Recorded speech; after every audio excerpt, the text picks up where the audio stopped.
price of freedom is death. We're coming to get our check.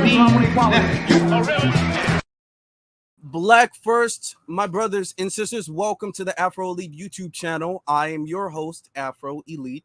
We have a very, very special broadcast for you, one of a kind.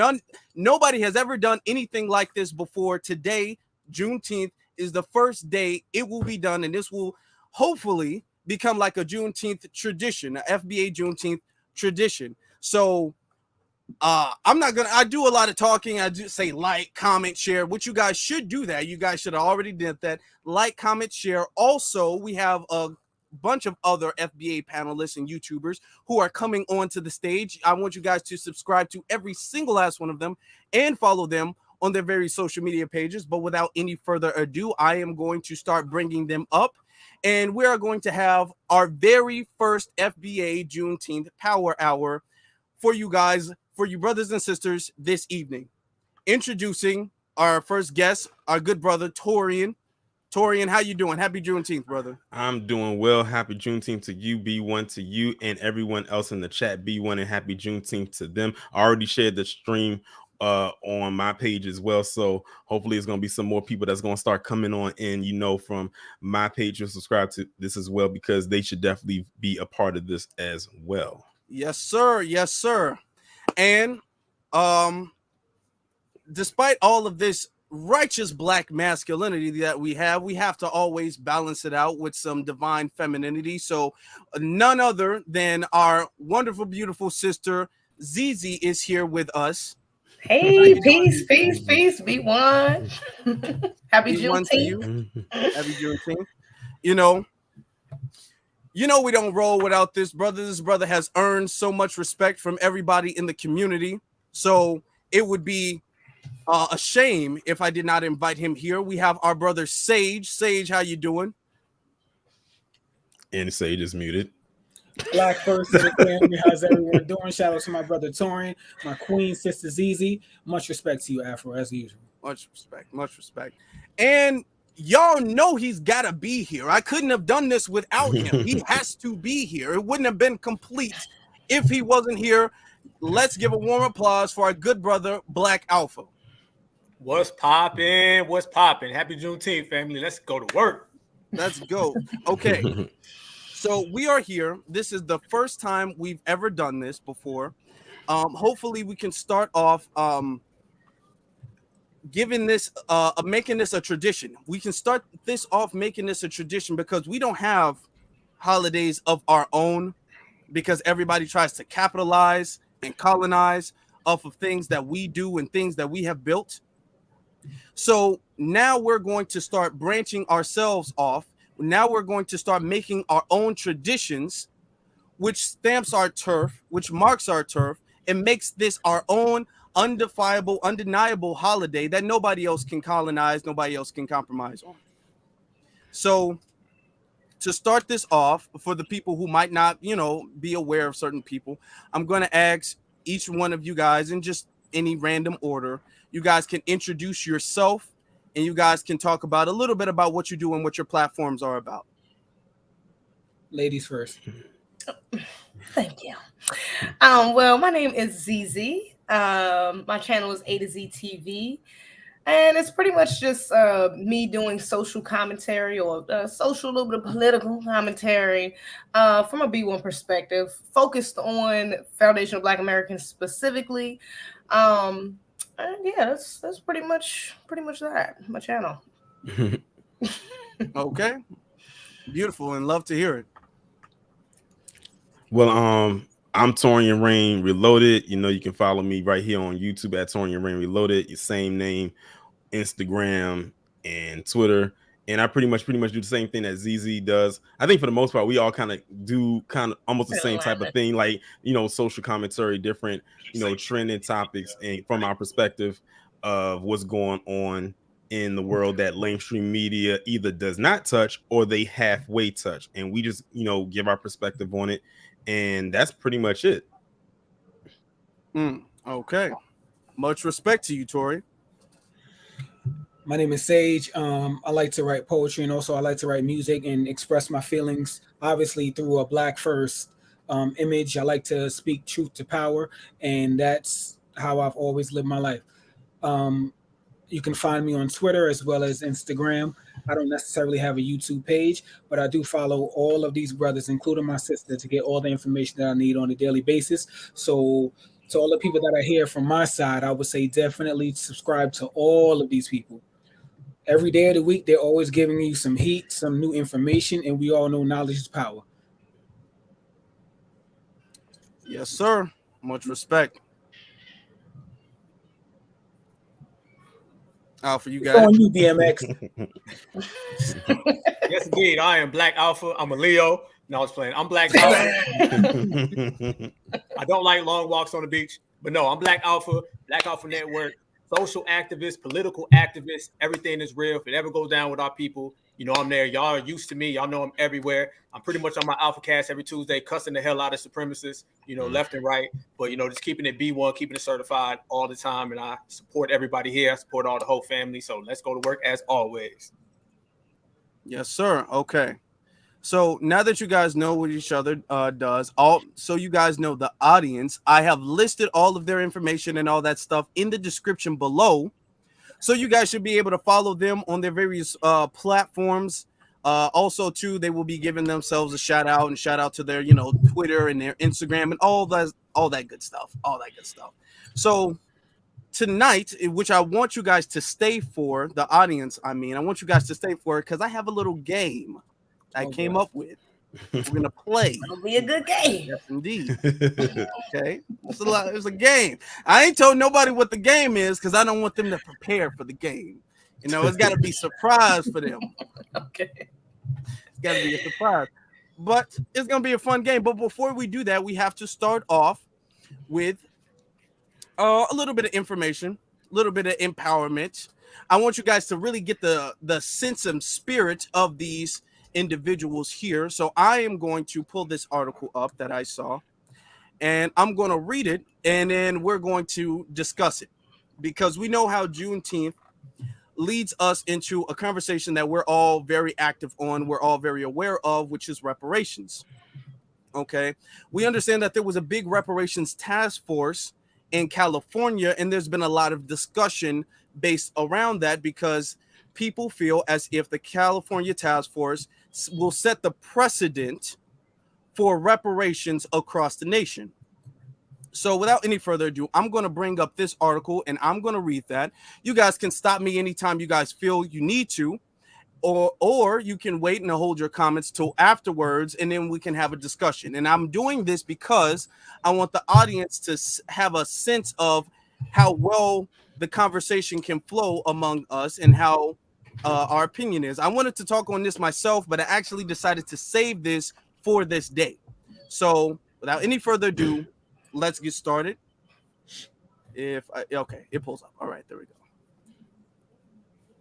Don't fail me now, computer. Okay, now it says Black Californians have broader view on what reparations could be, not expect cash payments. All right, now here we go. It says, I don't know if you guys can see, but I'm going to read it anyway. Local leaders are calling for moderate expectations for what reparations will actually look like for Black California residents. California is one of multiple states negotiating over economic reparations for Black Americans whose ancestors were victimized by the Atlantic slave trade in its aftermath. While the state of California is designed as a free, while the state of California was designed as a free state when it joined the Union in 1850, their plans include restrictions for actions like redlining and policing of the Black community in the past. Wall Street Journal reported that California's reparations task force is prepared to issue a nearly 1,000-page report to California's legislators later in June, noting the group is, quote, likely to suggest dozens of measures that could cost hundreds of billions of dollars.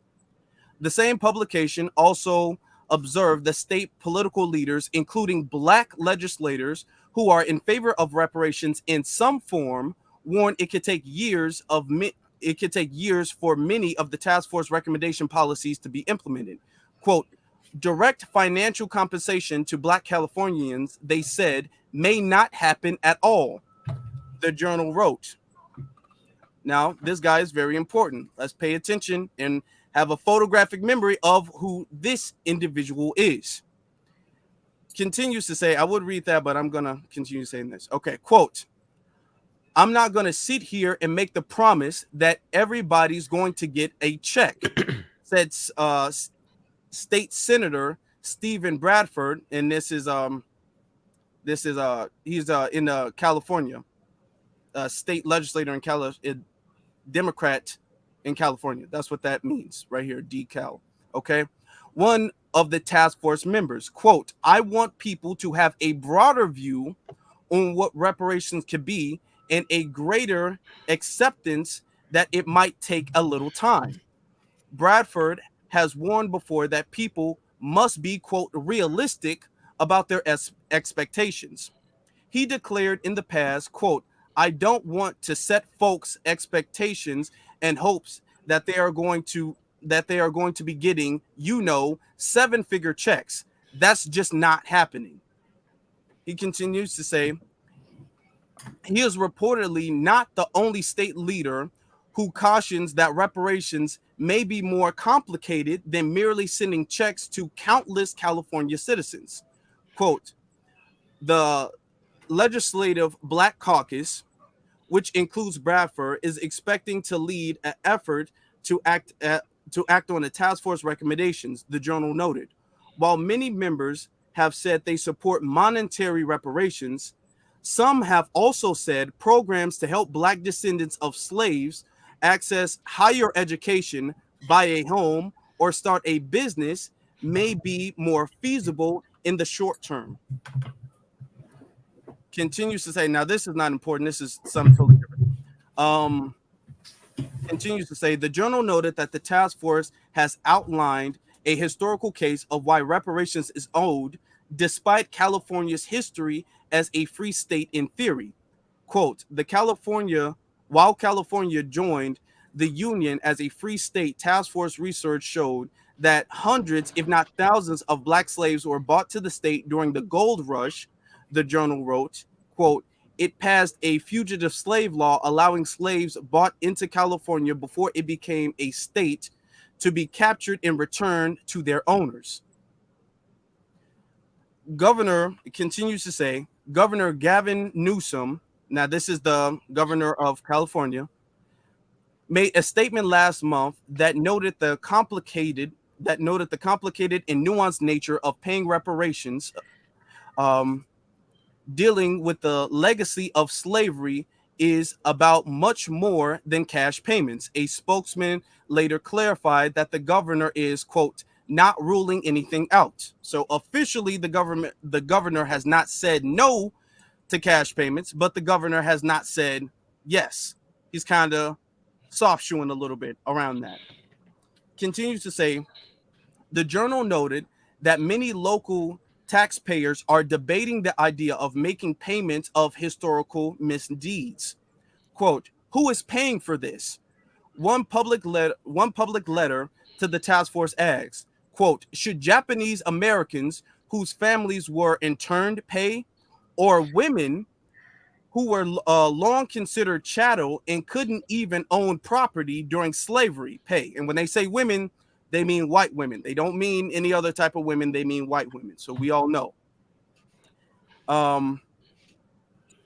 Continues to say, California's plan to grant reparations to its Black residents could cost the state $800 billion, nearly triple the state's existing budget. Economics predicted in a preliminary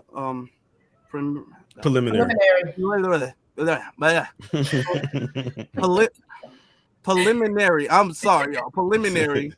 I do it all the time. Estimate in March. Lord have mercy. Okay. In May, some activists demanded hundreds of millions of dollars in reparations per person, referring to the historical 40 acres and a mule promised to former slaves.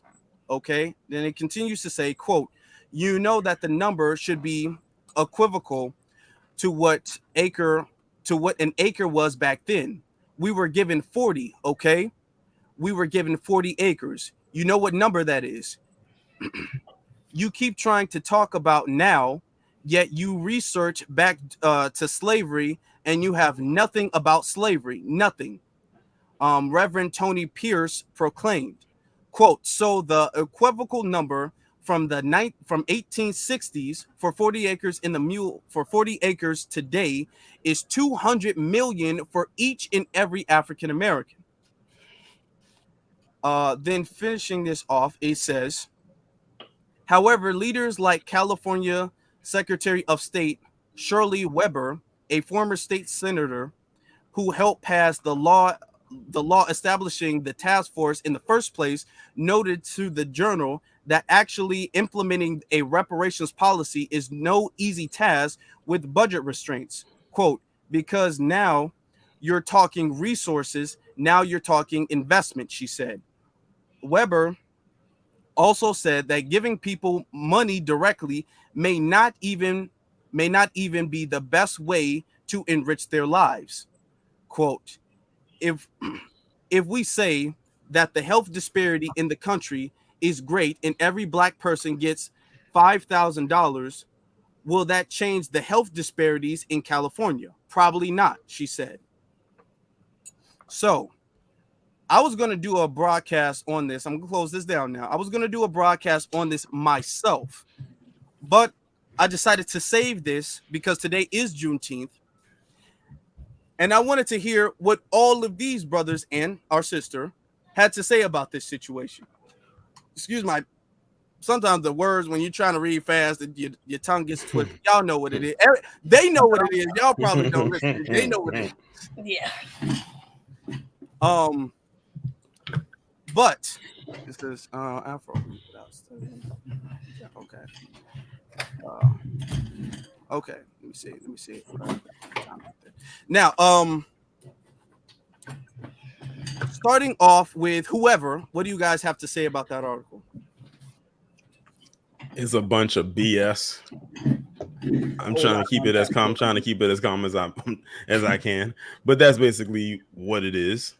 You know, it's the same old crap that they've been saying for the longest now.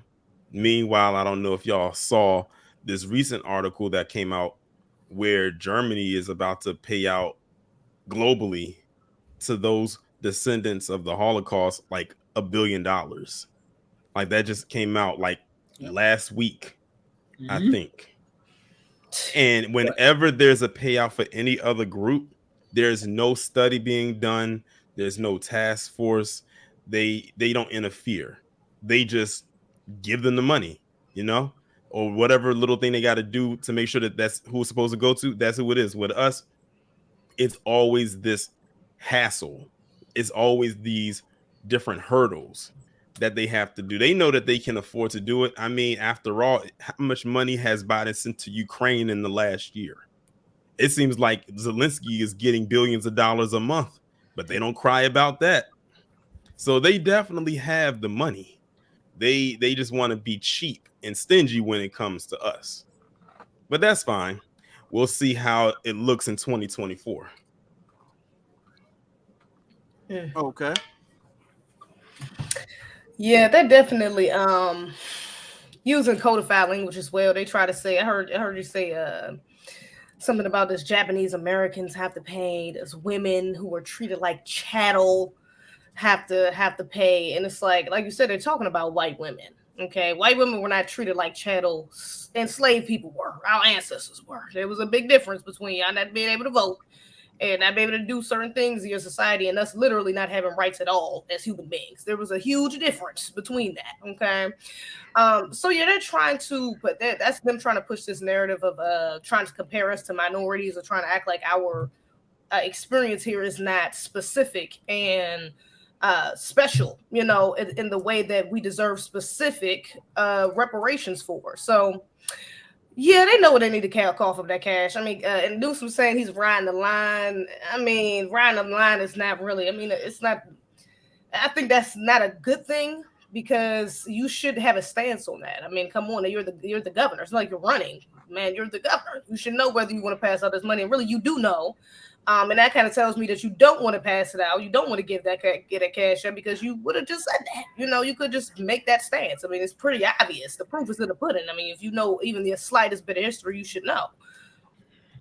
That's just the obvious answer. We need our reparations. So, yeah, these people know what they're doing. They know what they're doing. Like the brother just said, Torian. I mean, Torian. It's come on. They don't need They didn't need a study for the Japanese. They need a study for the $5 Indians. They need a study for the Jews or the Flus.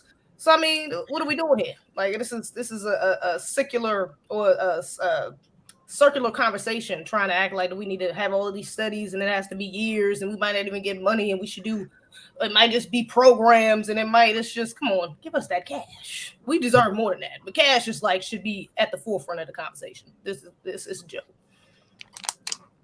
So in 1988, Ronald Reagan gave compensation along with an apology to the Japanese Americans. Last I checked, none of my ancestors interned or encaged Japanese people during World War II, but we still had to fit the bill to paying them. I believe equivalent of 3.9 million was given out, billion was given out to 20,000 Japanese American families. So again, none of my people, no foundational Black American was running the government back in 1940s when they were encaged, but we still had to fit the bill. Anytime it comes to our reparations, it's always a sob story and who's going to have to pay, how much, why do they have to pay if they wasn't here and this and that. There's always some type of, confusion that they want to bring up when paying us reparations because they know what it will create. We're going to have group economics when we receive our reparations, and that's just it. As far as Jewish people, they were paid out and they're still getting paid. No one basically from the Holocaust nowadays, if I'm incorrect, I may be incorrect. I don't think not one person is alive that went through those camps. That happened in the 30s and in the mid 40s. They all either passed on or they died in those camps. And rightfully so. They should get paid from Germany. Absolutely. That's their problem. Okay, that's fine. We have a beef with the United States government. Anyone that was here, whether it be women, specifically white women, they also received in help from labor from slaves, such as Black women had to nurse white babies so that, white women could take the day off and just relax. Black women had to cook. Sometimes Black men had to cook. White women weren't doing any of that. Black women had to clean. White women were not doing any of that. So again, they are on the hook too. So don't hit me with they didn't own property. I understand that, but they still told slaves what they cannot do. So they are on the hook too for exactly what's owed to Black Americans today. Now, as far as California reparations, and I somewhat I agree with the whole quote unquote mind your state that's going on.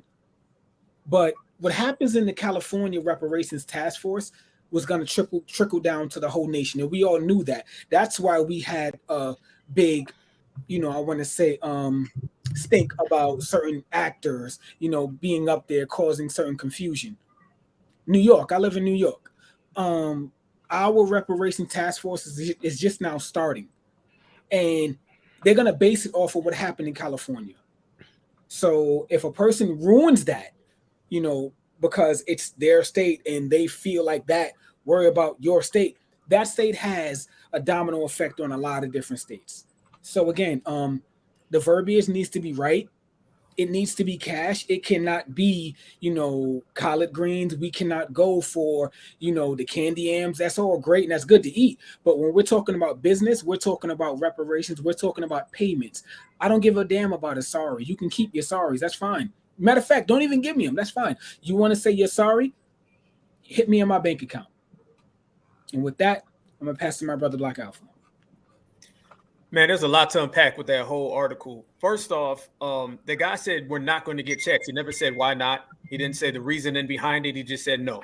So this is what they always do to us. And first off, the state of California spends $24 billion a year on illegal immigration, not just immigration, illegal immigration. And that's about $1,700 per household. And nobody complains about that. That money gets shipped up. And I noticed that they cited a fan letter. What was that? A fan letter somebody wrote in. Somebody said, why should this happen? What can we write when they send money to anybody? I don't even know where to write. Where's the P.O. box? Because Foundational Black Americans, we can write everybody. I've never seen any other situation where we're ever allowed to sit on panels and talk down on someone else's money. I don't even know where to go to do it. You know what I'm saying? So whenever it comes to us, all of a sudden these people can find our reparations panels. They find news articles. They find blogs, anything where you can oppose Foundational Black Americans. Everybody has an address. We don't ever have it. One is because we don't care. But even if we did give a damn, they wouldn't give it to us. So they always incite all of these outsiders, all these outliners to basically talk down on Foundational Black Americans and why we shouldn't get it. They never give us real, examples. They never give us real reasons. But shout out to all my brothers and sisters, because we are not going for it. There used to be a time when they say no money and then everybody just go home, right? We don't do that no more. Now they say no money. We say, no. You're going to have to give us a better answer than that. And we continue to push them. I realize that our success does not look like everybody else's success because we ain't everybody else. Everything we do more of an alternative mode. Everybody else can go through the proper channels because the system is designed for them. They know that Foundational Black Americans operate in our own world, so therefore we have to have our own measures that we take. And the brothers and sisters in California have been very, very, very stern. They haven't fell for none of the games. They've been really out there pushing and really fighting for it. And that's what is the most motivating factor of everything that's happening right now, is that the brothers and sisters are out there and they're not taking no for an answer. They're showing up. I seen some old Black ladies who got on a bus and they was 20 minutes to get there. They went, spoke for 2 minutes, and then went back home. And these women were in their 70s. So that shows you that it's intergenerational, and we're not taking no for an answer. We're going to continue to fight, and it's going to be a long, long, long line of it. It doesn't stop. We know they're trying to stall us out. And I did a show one time about Gavin Newsom. You got to watch Gavin Newsom. First off, anybody with about 4 ounces of hair grease and they sit his brush to the side, you can't trust them, okay? So they're trying to do the whole JFK thing with him and make him look like he's some type of civil rights hero. The same thing they did with JFK, same thing they try to do with Joe Biden. And what he really is just a front. He's a figurehead, and he represents the establishment. And brothers and sisters out in the West Coast do not fall for it. Neither do brothers and sisters out where we are and all across the country. So it's just a bunch of bull, you know what, and we're not going to go for it. Absolutely. Brilliant. Every single last one of you guys, you know what I'm saying? Every single last one of, and that's just our first thing. That's our first thing. Now I want to show you, since we're still on the conversation of reparations. Hold on, Afro. Before you move on, can I ask a question to you and Auditorian? No problem, brother. Was there any opposition to Jewish people getting paid by Germany that you guys heard about? Because I didn't hear about anything. It wasn't even publicized like that. Like a lot of people before I just mentioned it probably didn't even know that was going on. Like I said, that it was a US Today article, and somebody had tagged me in it on Twitter. I'm still contemplating whether or not I'm going to do a video about it, because I don't know what angle I would take with talking about that. But yeah, like they said, it's a global payout. Like this is money that's going to be spread to various places around the world, not just in one location. Like it's spreading. Like they're literally saying, here's some here, here's some here, here's some here. Like they're literally doing, it's almost like a global fund that Germany is doing. And I didn't see no pushback. I didn't see no one calling it a handout. I didn't see anyone calling it a welfare program. You know, the usual stuff that they always say that we need to stop asking for, because, you know, they always like to say when we say we demand reparations, they say stop asking for a handout. Pull yourself up by your bootstraps. They don't say that to anybody else. They want to sit there and pretend and insult our intelligence like all these other groups, including them folks, as I like to call them, doesn't get money. Even still to this day are still receiving money right now. The latest thing that is going on right now, I don't know if any of y'all have seen it, is now you have a lot of mainly Asian Americans going after affirmative action because they're not getting into the school of choice that they want to get into. And the first people they want to go after is Black people. Meanwhile, affirmative action benefits white women the most. Like, that's heavily documented. So that's the next thing that they're starting to go after. So basically, as long as it works for them, they're fine. But if it doesn't work for them, then it's like, oh, it has to be this and it has to be that. As a matter of fact, I talked about one of them on my live stream this past Friday, where it was this Asian guy. He wanted to get into University of California, Berkeley. And he had like these high SAT scores, and he said he was trying to get to the school. He didn't get in, and then he tried to blame it on affirmative action. But the joke was on him because affirmative action was outlawed in California in '95, 10 years before he was even born. So he shot himself in the foot when he said that. So, but that's the thing that they like to go to. What it basically is saying is that Black people are put into a box where they can only be entertainers, actors, actresses, singers, athletes. You cannot be a business owner. You can't be in tech. You can't be in these spaces like those in Silicon Valley. Like, that's not your lane. How dare you try to get into our lane without us automatically thinking you got in there because you're Black? Meanwhile, when we pulled up the stats for those in India, many of them cheated on SATs. They were recycling tests. Some of them were getting people paid to do their tests. And they said they have, when it comes to business, some of them have the worst business practices, that some of their businesses don't even last that long because they don't know what the hell they're doing. Oh, wow. So there you go. To answer your question, there's never any opposition when it comes to them folks. There's never any opposition when it comes to anybody else getting any reparations. The whole pull yourselves up by your bootstraps, they make it seem like that's a race blind thing and nobody in America gets help and nobody even asks for help or wants help or would accept help. But that's not the case. We know that's not the case. They get checks after checks up here in Chicago. The government is breaking off millions of dollars back to back ever since August, almost going on almost a year of nonstop checks for pretty much the foreseeable future for thousands of illegals coming here so they can provide them clothing, medical care, housing.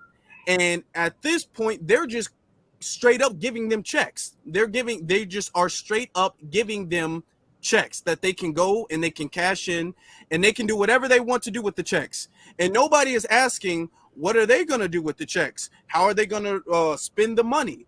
They're not financially literate enough. See, that conversation of things being people being financially literate, that conversation is never taken to anybody else's money, anybody else's compensation, anybody else's reparations. Nobody has ever said these illegals who are coming over here from third world countries pretty much are not you would think that they're not financially literate of, but nobody is asking, nobody is questioning their financial literacy. Nobody questions the financial literacy of Native Americans, despite the fact that many of their casinos don't do nearly as well as they should, considering the fact that all of that is tax-free and casinos are pretty much free money. They don't really do as well as how we would make it go, but nobody is questioning their financial literacy. Nobody questions the financial literacy of them folks. You have arguments and conversations where they're debating and trying to get people from the LGBT reparations for aggrievements that they allegedly had. And nobody questions the financial, just because you're homosexual, that makes you financially literate? No.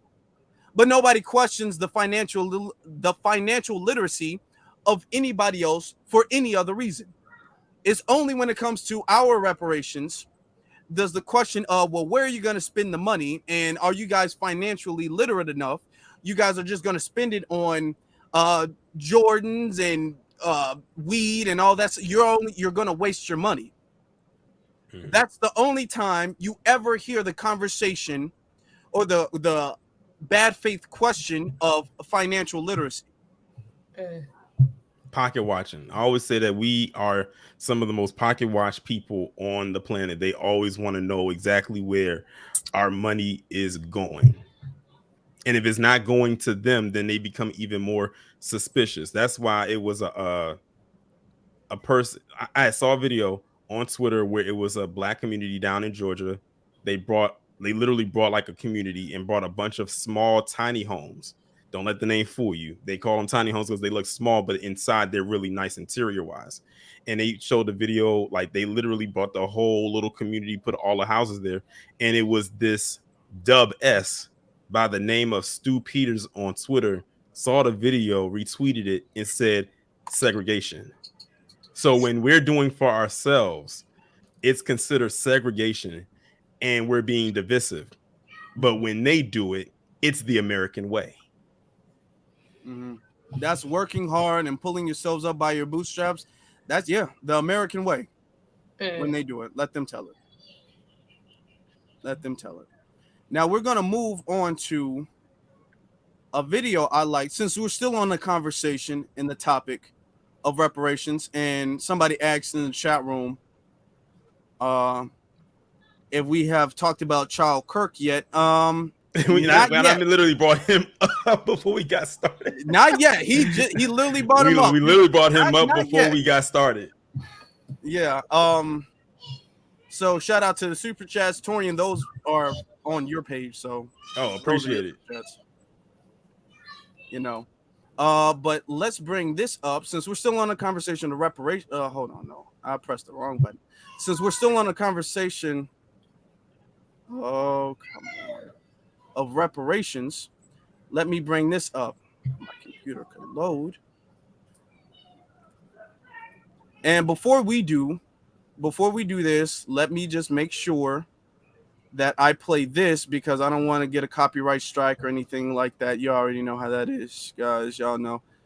Copyright disclaimer. Under Section 107 of the Copyright Act 1976, allowance is made for fair use for purposes such as criticism, comment, news reporting, teaching, scholarship, and research.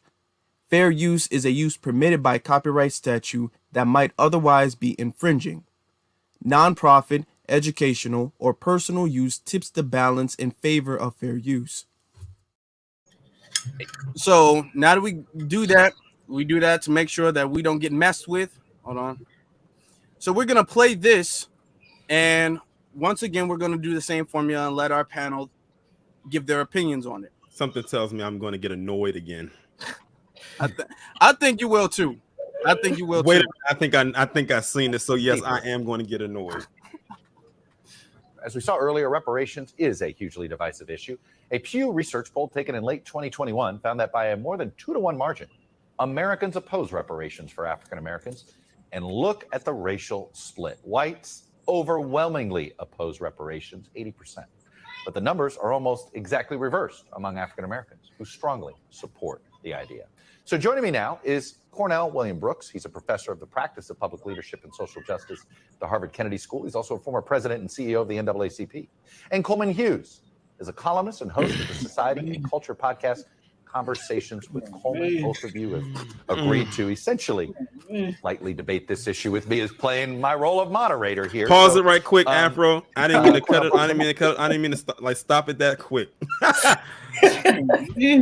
They got the, I call them the New York Transit twirler up on this panel, who they know. First off, he doesn't even qualify. They love to leave out his whole name. They only call him Coleman Hughes. I'm like, no, say his whole name. Coleman Cruz Hughes. This guy is non-FBA. He is very anti-black. And the first time that I've ever seen him was when he was twirling around in his tidy whities on the subway. Sage, that was in your state. I'm gonna take that out. But here's the thing: I want to let y'all know for the record, I've never seen this dude around New York at all. Like, no television, no nothing. Where did he come from? Where did they get him from? Seriously, because he just popped up on a reparations quote unquote task force or hearing, and I've never seen or heard of this man nowhere near on the streets in New York City. And you know what's so funny? That video that I'm talking about, where he's in his underwear on the train, I remember seeing it, and then once the video kind of went viral, for a little bit, it just kind of disappeared. Like, you really didn't see it again. But shout out to D Tubman, because they was able to retrieve that video and they reposted it yesterday. So for those who never got a chance to see it, first off, I would not blame you if you didn't want to see it, because it is very cringe. But just understand, this guy, you would think that he was trying to audition to be a Chippendales dancer on that train. And it was very cringe. What would you say, Sage? My thing, Brother Torrin, if you've seen that video, all of those congressional people that allowed him in that hearing seen that too. Oh yeah, let's not act like they don't know Oh yeah, that definitely. situation. Yeah, just like they try to pretend with what's his name, the habitual liar. Also in New York. The one back in January, Sage know exactly what I'm talking about. The one that been lying about everything about his life. What is his name? George Santos. George Santos. Yeah, Santos. Yes, Yeah, man, that guy literally his whole life is a lie. But I didn't. You can go ahead after. I just had to let that one loose. Okay, you gonna give? Let's go, y'all. Let's go. Let me start with you. You've been studying this for quite some time, and you've been working with some religious leaders to come up, I think it's fair to say, a modern blueprint of what you think. What would reparations look like in the 21st century? Make the case. That's right. So I've had the pleasure and honor of working with both the National Council of Churches and the Union of Reformed Judaism and a group of Harvard Kennedy School students who are working with these large religious associations all across the country, representing over 40 million people, to create a moral discourse on reparations. Why? Because we know that in many corners of our republic, it's being politically weaponized. And they're endeavoring to make, I'd say, 3 key points here.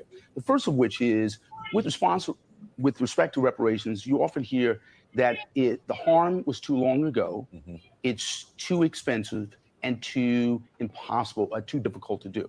What we find is the harm was not long ago, right? So in other words, yes, slavery ended in 1863 and 1865, but the convict leasing system, representing 1 million people enslaved, lasted up until the opening days of World War II, right? And all of these systems of oppression continue into the present, point 1. Point 2, with respect to reparations being too difficult. I want to know something here, Chuck, that's critically important.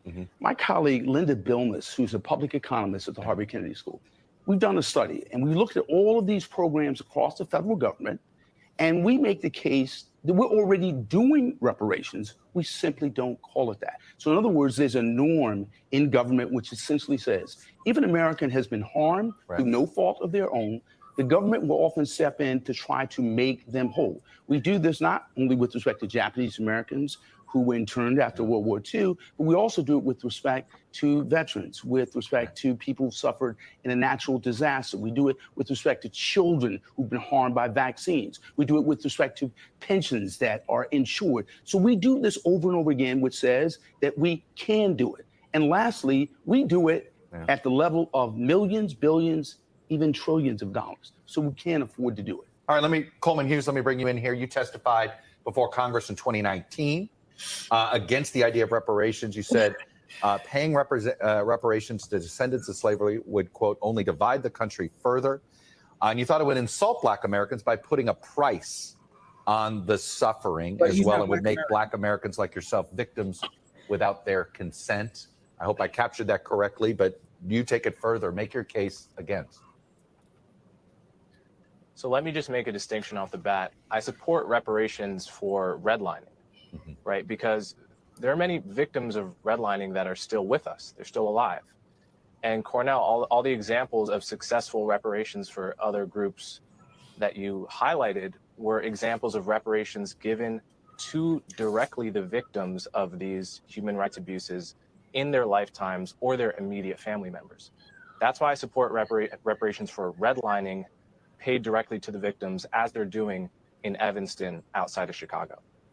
I make a distinction between that and reparations for slavery, which ended in 1865.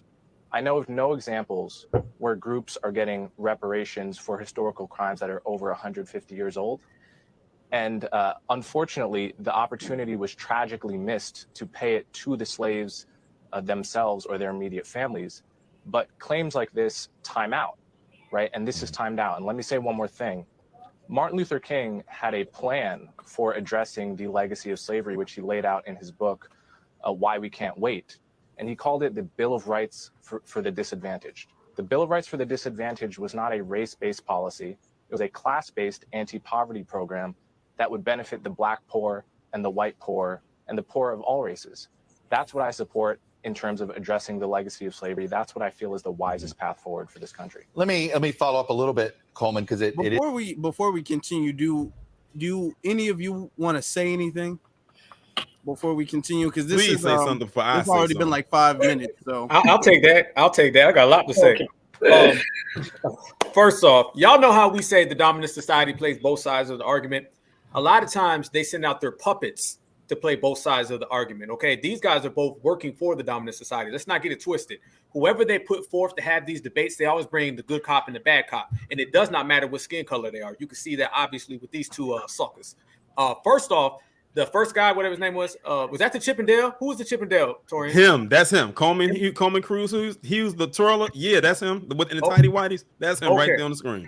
Okay. All right. And the guy earlier, y'all noticed that the first thing he said was he spoke to religious leaders, not economists, not strategists, not politicians. He spoke to religious leaders. Have y'all heard them say anything about that with Ukraine?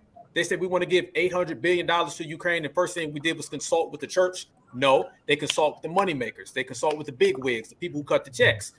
They don't say that with immigration. They didn't say that to those people in those other communities that we talk about, the Skittles community. Nobody sits there and says the first thing out their mouth is that they consulted with religious leaders.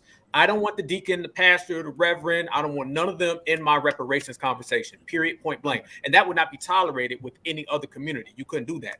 So you see that the first guy, he's speaking like on behalf of reparations, but all of us right here, we certified. We understand that guy is really not about reparations. He is a reparations op with a smiley face, and this guy is a reparations op with a growl. And Malcolm X told us about the smile and the growl way back in the 1960s. So let's not get it twisted that just because these aren't two W's right here, that these guys are actually one's good, one's bad. There's no hero, there's no villain, none of that. These guys are both villains, and they're trying to lead us along. They got the guy who comes in and he speaks against reparations, and then the person who's supposed to be speaking on behalf of reparations has a whack argument. It's terrible. He cites no statistics. He doesn't bring up the grassroots. He doesn't bring up any policies, any nuances, or any details. He just runs us around in circles. So at the end of the day, you see the dominant society will always thrust these people out. And until we remove the person who's speaking on our behalf and put a real person, someone with real clout, credential, or cachet, like a Dr. Claude Anderson, all these conversations mean nothing. And that's all I got to say. You see, and that's what they do, though. They like to keep it. They put people up here on both sides, because that's white supremacy for you. You know, duality. They'll play both sides. So they put people on both sides to keep it surface level and try to make it seem like one side is a little more legitimate than the other, even though both sides have hole in it, because neither one of them really understand what they're talking about, to be honest. Like, even I cannot, and knowing that he's non-FBA, one, he looks non-FBA, which makes even more sense. But two, I really hate the disingenuous, slimy, just, you know, codified languages they tend to use when they try to play like they're, well, I'm for reparations as long as it's for redlining and for those descendants and for those families and the direct relatives to them.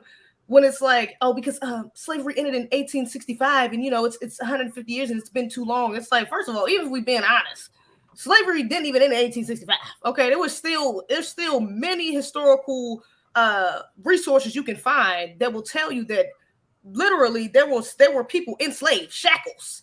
We're talking about enslaved for real past 1865. I seen a brother who was talking about how he was in it.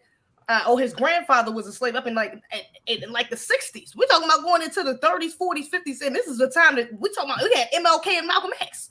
And in the deep South, where people didn't have technology, because it was barely any technology back anyways, there were still people who were still dealing in these situations. So even if we're not talking about slavery directly, even after that, slavery never really ended even after that, because slavery was just recodified. Slavery was just reinvented, if we're just being honest. So redlining was one small part of it, but we're talking about the whole experience that Black Americans had to endure after, if you just want to end it at 1865. So, I mean, it's just disingenuous for him to say, I'm for this. You have to read through the BS. You know, you got to read through the lines, because the people that talk like this aren't really for the liberation of our people. Just point blank period. Okay. Look at his face. Is that the face of a person that has any type of revolutionary blood that we carry in us? Look at his face, family. And I'm glad, Afro, you paused it on the right spot. Look at his eyes. He doesn't believe anything that he's saying because he has no type of connection to the people in which he said, because if I'm not mistaken, according to him, he can trace his roots to Monticello, correct? Now, last I checked, Monticello was not in Puerto Rico. So let's keep it real here for a second. Shout out to my people in Texas. We'll get to that later. But Coleman Cruz shouldn't be speaking on our behalf. They labeled him a Black American. There's nothing about, look at his face, family, and stand to his face while I'm talking about. There's nothing about him that screams Black American. The way he speaks on our behalf is very offensive. You wouldn't even get a Chinese person to speak on Japanese affairs. And then again, like I asked to my brother earlier, why is it always an opposition when we're talking about reparations for us? It's always an opposition. They come through with the same arguments all the time. Well, family, I'm here to announce this. My grandmother was born in 1928. My grandmother's grandmother was a slave. Okay? Let's keep this real for a second. Slavery was not that long ago. Okay? I met my grandmother, damn near helped my mother raise me. I met the woman that her grandmother, she met her grandmother who was a slave. Okay? My aunt's generation was the one that integrated the schools. Excuse me, my grandmother's generation, was the one that integrated the schools, I believe, if I'm not mistaken. My thing here is that, family, when we're talking about situations that happened in the USA, it's not that long ago. Notice how he brought up redlining, because he can squeeze them Puerto Ricans into redlining, family. Exactly. I want y'all to notice that. They'll bring up things when it applies to them. That's why they try to say, oh, reparations is about racism. No, it's not. No, it's not. Reparations is specifically about payment for work rendered during slavery. That's it. It has nothing to do with, I can care less. Because again, family, after they pay us out, they're still going to hate you because you're Black. But they won't be able to victimize you, as our brother Jason Black says. Okay? We don't want to be victimized. So again, reparations had nothing to do with the redlining. And I want to point this out too, before I pass to my brother Torian. Notice, he's Puerto Rican. Notice Teeth, Alexander Ocasio-Cortez, right? Teeth girl, right? Notice how she pointed out redlining also when she spoke about reparations. That's their way of crowbarring the Puerto Ricans in. Okay, family? So anytime you hear a Puerto Rican listing redlining, don't miss that, okay? Because they're crowbarring that in so that they can squeeze them. I don't want to curse on this platform. So that they can squeeze themselves in there. And I'm passing my brother Torian. When he's talking like this is exactly why I'm so glad that I am doing this Black Massacre series on my channel. Because even with those who were post-chattel slavery, they were still supposed to be owed payments for the destruction of what happened with them. Like, for instance, Black Wall Street. They are still survivors right now who are trying to get reparations for not only themselves, but even their descendants, because that's what they're owed. When I was doing the research for Rosewood, they paid them out crumbs. And when I say crumbs, by the time they ended up distributing it to all of the people it was supposed to go to, they each probably were given about $100 each for, you know, what happened down there back in 1923. Crazy. That's been 100 years over, because it happened in January of 1923. And you have individuals like the twirler, as I call him. I can't get that video out of my head every time I see his face.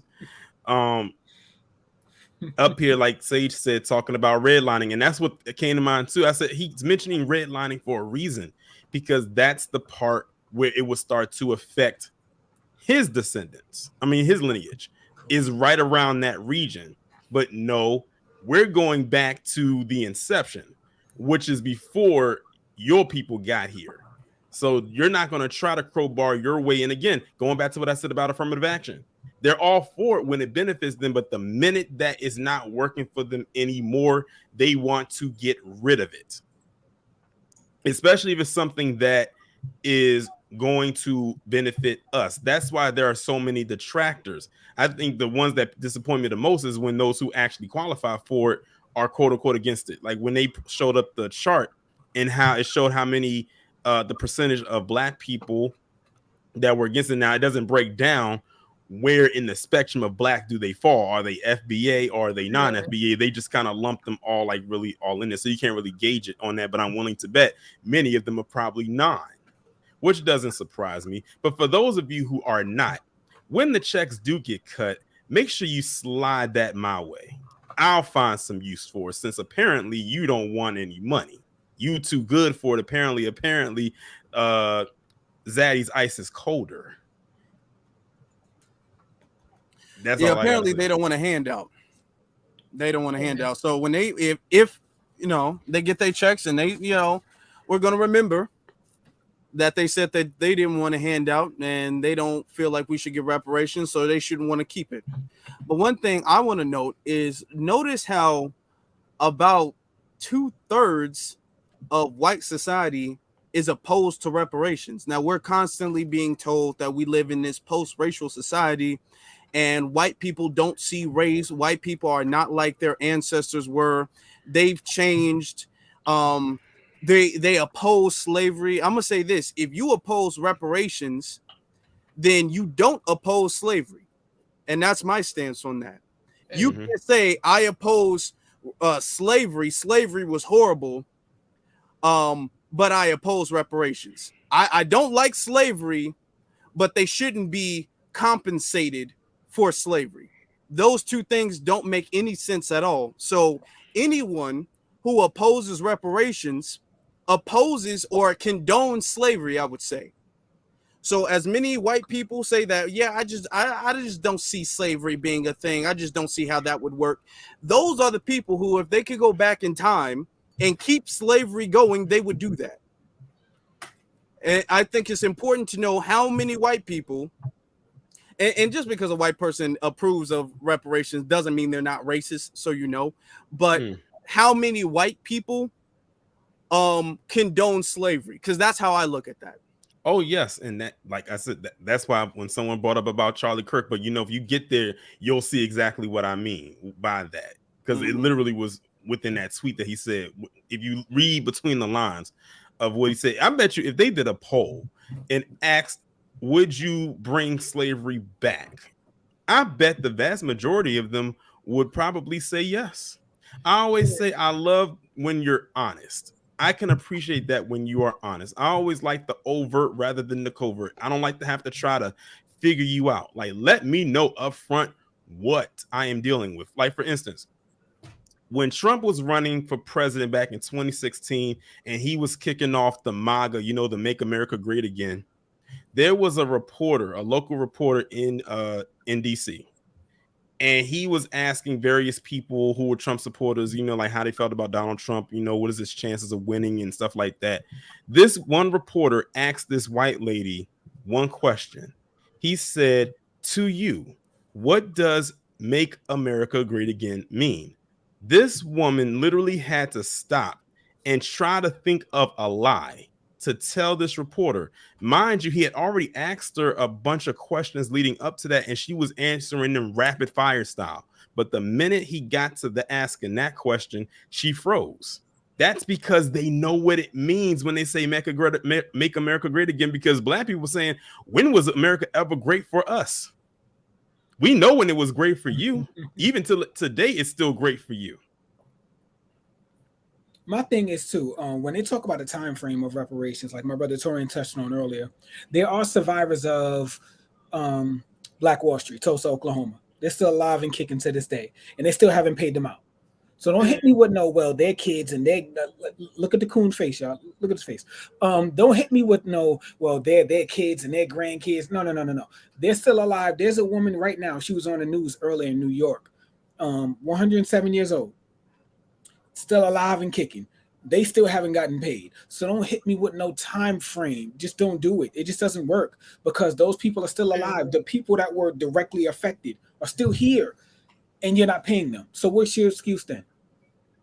Good point. Let's continue, because we got some more stuff. Plus, we got the game later on tonight. So definitely want to get that going. It is interesting that there are some forms of specific areas where you believe a reparation of sorts should be put there. How do you distinguish Jim Crow, and what is the right amount of time? And I say that Germany is still paying reparations to now descendants of Holocaust victims. So what is the timeline where you feel like where you would draw the line? So I think reasonable people can disagree on this, and I don't claim to have the last word on the subject, but I think we can all agree reparations should be paid ideally in the lifetime of the victim. If the victim dies, it should be paid to their spouse or to their children. Once you get to grandchildren and beyond, my personal view is that that's beyond my line. But like I said, reasonable people can disagree on this, but there's no doubt that, in my view, crimes from the 1850s and 60s are beyond the statute of limitations. Do you see this? Where Pause it right quick. Can sort of pause it, and I knew, and I wanted to wait to pause it because I knew he was not going to do this. He asked him or told him, he said about like the time frame, you know, with reparations and stuff like that. But he also mentioned how Germany is still paying out to the Holocaust. Notice he said that when it comes to reparations for slavery, it should be, you know, if or a spouse or, you know, a child or anything like that. Once you start getting to grandchildren, then that's like really beyond the statute of limitations. Notice he completely dodged the part about the Holocaust. Mm-hmm. He did not answer it. And I knew he wasn't going to answer it. I knew it. It was so predictable. My question, because then he would have to say the same thing for them, and he wasn't going to say it. Exactly. They would have pulled the plug. Mm-hmm. Do you think for 1 second, if Spain was to offer reparations to these Puerto Ricans, that they would say it's a timeline in which they should not be paid now? That's a good point. That's a great point, actually. Great question. Because these other people have reparations claims going on in their countries. Correct. And these people come to our country and they talk on behalf of us because the dominant society puts them in that position to say, what do you think about reparations? They're not opposed. These people who are so opposed to the concept of reparations aren't opposed to the concept of reparations for their own people. Mm-hmm. They come over here and they say reparations is unfeasible. It's been too long. Why don't you work hard? Why don't they go to CARICOM and speak on behalf, because that's their people, speak on behalf of their people and say, I oppose reparations for Puerto Ricans. They don't do that. I want everybody to notice this as well, fam. Think about this. Notice how they're having a discussion about a time frame. Where on paper documentation law does time frame apply to reparations? It's in motion. There's no statute of limitations on reparations. So why are we even having this discussion? You know, you see how they'll just weasel in things that literally have no precedence. There is no statute of limitations on reparations. Anybody that can present to me a law that says after 50 years, 100 years, 200 years, you can't have it no more, then we can talk. Until then, we're just wasting time having these type of discussions. Well, 5 years, 12 years, 13 years, the grandkids on my mama's cousin's left inside. None of that means nothing because that's not on paper. Now, when we start talking about things, they always say we can't do it because it's not the law. But when it comes to this situation, they can just create laws based on public opinion and based on emotion. Where does that go? There's been a lot of wars that we don't agree with, but at the end of the day, if they want to send you to war, you're going to war. Half the people in America did not agree with Afghan war. They didn't agree with either Iraq war, but guess what? We went. And a lot of people, got harmed in those wars. Not one time did anybody receive a petition in the mail and they said, well, public opinion feels this way. And the president said, well, since the people feel this way, we're not going to go. It don't work that way. At the end of the day, they say what happens. And when it comes to reparations, we cannot allow them to have these fake straw man arguments. Because I'm going to be honest, I think after people watch this, not us, but the typical American, they start thinking that there is a statute of limitation on reparations, and there's really not. They start to believe that there's a timeline, and there's really not. And it's just based on them actually speaking on it like it's by law. And it's not by law. It's just made up, complete gender. And this is what you see when it comes to black folks. I always say, man, there's two types of laws. There's the one that's written down, and then the one that's in their mind. There's the one that's formal and informal, and there's everybody else's law, and then there's the in-laws. And the in-laws, I'm not talking about your relatives. Y'all know what the N stand for, and it don't mean nation building. Yep. He's talking about the statute of limitations as if Native Americans aren't still getting money. And they're way smaller population. Money. Say that. What'd you say? And they're a way smaller population. Think about that. What do they always say? They say that's the original sin, right? I just seen Carnell West saying that the other day when he was talking about our reparations. He said, "Oh no, the Indians were the original sin." So allegedly, you going back before us. Allegedly, y'all know the real history. But according to that, there's no time frame for it. It's just anybody can get it anytime, anywhere. But now when it comes to us, they want to put names and dates and times and what side of the country it happened and what's your relatives. Those are those type of straw man arguments. But thank God that we're all here, because if we weren't here in the Black grassroots, oh God, I don't know what would be happening. They would just sell this off. And about 10, 15 years ago, Black folks would be going along with this and just falling for the whole trick. But we're not. We're pushing back. So that's a good thing. It's a great start. You know what's interesting about the USA too? We've actually, Foundation of Black Americans, we've been enslaved longer, even including today. We've been enslaved longer than we've been free. We've been enslaved since the 1500s, some of us, our family, our bloodlines. And we've only been free not even 200 years yet. So again, when you talk about a time frame, take all of that into consideration, Mr. Cruz. That's all I would ask. Yep. Zeze, you got anything you want to say before we continue? No, you can go ahead. I think y'all touched on. Yeah, go ahead. Sort of be the. Are you currently selling products on Amazon, but you're not making a lot of profit? No. Hey, I bet she don't support reparations either. Be what is reparations? So maybe it is free college. Maybe it's discounted college. Maybe it is. They did that on purpose, y'all. I just want you to know they did that on purpose. It's all good, man. Tax breaks. How do you want to describe it? Is that an acceptable form in your opinion? It is an acceptable form. And when we look at what we call reparatory compensation programs in government, they use a variety of strategies to help make people whole. But let's go to this point about indirect victims. When we look at the policies, when we look at government, when we look at history, we actually do compensate people who have suffered a harm indirectly and their heirs. Think about this. So in Tulsa, Oklahoma, right, Black Wall Street was bombed from the air. Homes were burned on the ground. No compensation, including for victims who are over 100 years old today. But when we bombed islands in the South Pacific, as in the U.S. government, we paid compensation to direct victims, indirect victims, and their heirs as a consequence of an American government bombing people on the ground. The point being here is when you look at reparatory compensation programs, what you find is the variety of direct and indirect victims who are compensated for nearly every group but Black people. I want to play a clip from Ronald Reagan after he signed a bill to repay. Now, notice how he said schooling is reparations. I just want to point that out. He said going to school, going to college is reparations. So if they pay for our college, that's reparations, family. I just want to point that out. So remember when Brother Black Alpha said, this dude is not for reparations, cash payments. Oh, I don't want y'all to miss that. He said going to school is reparations. Go ahead. Japanese Americans who were detained during World War II. Here's what he said in August of 1988. Yet no payment can make up for those lost years. So what is most important in this bill has less to do with property than with honor. For here we admit a wrong. Here we reaffirm our commitment as a nation to equal justice under the law. Coleman, is that a model for how America should deal with this? Could it be a model for how we dealt with Japanese Americans?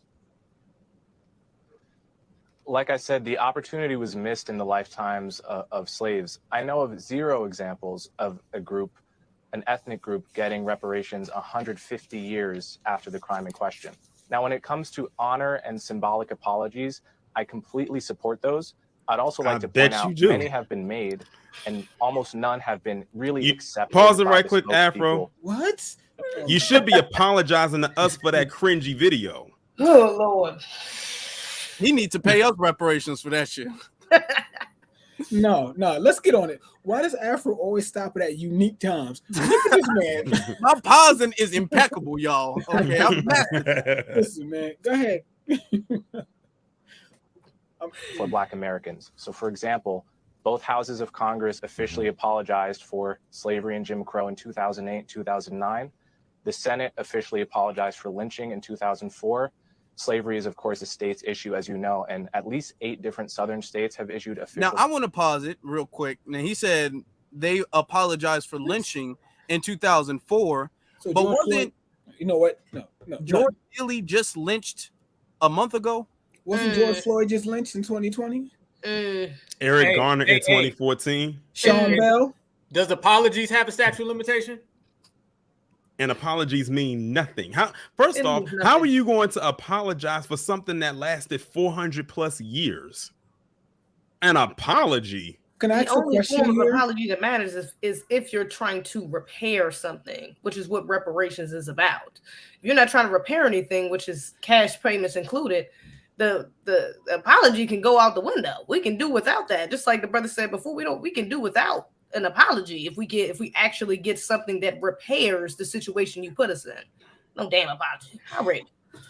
Did they accept an apology from Bill Cosby? Nah, they still going after Bill Cosby with this new round of accusations that just kind of came out of nowhere. Oh, hey, mind you, with Bill Cosby, what are they doing? They're changing the statute of limitations in places like Nevada. So it's funny how the statute of limitations apply to reparations, but when it comes to Bill Cosby, they're willing to shift it and move it then. Just saying. But this pause right That's a couple pauses. I wasn't even paying attention because I was looking at the chat when I was talking about it. I just happened to look over and now I'm like We're going to play a little bit more of this. Apologies for slavery. We have a beautiful museum in the nation's capital, which opened with an extensive exhibit on slavery in the Middle Passage, which was overflowing with patrons when it opened. I think we have made many gestures and symbolic gestures to give that sort of honor that Reagan was talking about. Hey, Cornell and Coleman, you guys were terrific, very polite. Okay, and that's pretty much it. He talking about the museum, by the way. Oh my God, not this. Yeah, that's what he's talking. He talking about that. He talking about that museum, the Smithsonian. Which the museum is. I mean, it's cool. It's nice. It is nice, but yeah, but nah. Everything in there ain't supposed to be in there. There's definitely some non-FBA things in there that's not representative of African Americans or FBAs. So yeah, but even that's not a part of reparations. No damn symbology. But that's what we've been getting for the last 60, 70 years. We don't need no more symbolism. Okay, we can do without that as well in the world. Man, it's crazy. Like I touched on earlier with Ronald Reagan, when he gave, I'm so glad they played that. When he gave that apology, he also gave cash. So give us our cash, and then you can have Trump or Jim Crow Joe up there, and you can apologize right after we get our cash. And hopefully, nothing will, equate to like the people that were lynched and the people that were enslaved, but it's a start, so give us the money and that's a start. And then we can talk about the other things after that. But let's start with the check, sir. Yes, sir. Now we're going to play the video, the long awaited video everybody's been looking for of white supremacist Charlie Kirk. I don't think I've seen unmute this. Yeah, I think he just posted this now today. Since today is Juneteenth, he posted this today. He's been waiting on Juneteenth to post this today. So this is brand new, everybody. This is brand new. Some of you will be listening to this episode as it airs on Juneteenth. The heck is Juneteenth? It depends who you ask, okay? But let's talk about what it actually is. And we opposed Juneteenth becoming a federal holiday as it happened.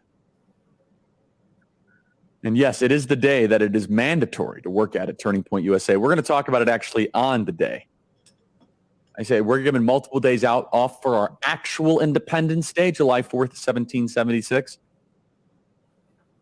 Why is Juneteenth a problem? Not because, again, it's so subversive. On its face value, I have no problem with it. I think it's wonderful to say, okay, liberation of slaves, all that good stuff. No. The issue is that the entire point of it, as per postmodernists do and deconstructionists, is to subvert July 4th. That has always Pause it right there. I didn't want to stop it this soon. But like I said, I already saw some of this. That's why I already knew what he was about to say. He literally tried to say that he does not like Juneteenth as a federal holiday because it's to subvert The 4th, mind you, the 4th is in 2 weeks. They have nothing to do with each other. Like, how is Juneteenth going to overshadow July 4th? July 4th makes a lot of money just on fireworks alone. People ain't going out to buy fireworks for Juneteenth because that's not associated with that day. So I don't know what, like, Charlie Kirk just kind of formulated this in his head. I say in his head because I don't think it's a brain. It's real hollow. If you knock up there, it's echoing. That's literally what it is. And mind you, if y'all don't know, Charlie Kirk and Candace Owens are clicked up. That should tell you all you need to know. Like that Turning Point USA thing, like they're really clicked up. So, there you go. I mean, like I said, prepared to be real cringed out with this video. And the thing is, it's only a 3. Charlie Kirk is one of the few people that can take a small, short video and make you literally just want to, like, literally go verbally abuse him to his face. Like everything that I'm saying right now, I want to say to his face. That on top of he has a very punchable face too. Let me just throw that out there. I know I'm not the only one thinking that. Yeah. Okay. Well, continuing. There's a. Hey, I gotta give Torian his credit. He lasted 1 minute. He lasted 1 full minute before he said pause. So I'm gonna give him his credit for that. Black Independence Day and a National Independence Day, the same way that they have a black national anthem that plays before NFL games. That they have black-only dormitories and black-only math classes. It is a neo-segregationist federal holiday. What? Is what it is. I told you it was going to be cringe. I tried to tell people. I said, this is Charlie Kirk in a nutshell. Like, he literally takes all this stuff and puts it together like it's supposed to make sense. It even got to the point where when he posted something on Twitter, and I'm looking through the comment section, and it was other white people like, Charlie Kirk, what the are you talking about? Like, literally, like, what? Like, they were saying, what are you talking about? Like, nothing you're saying makes any sense except to you. Y'all can have it. I mean, if y'all want to go in, like, because don't let me be the only one, because I know y'all got some thoughts.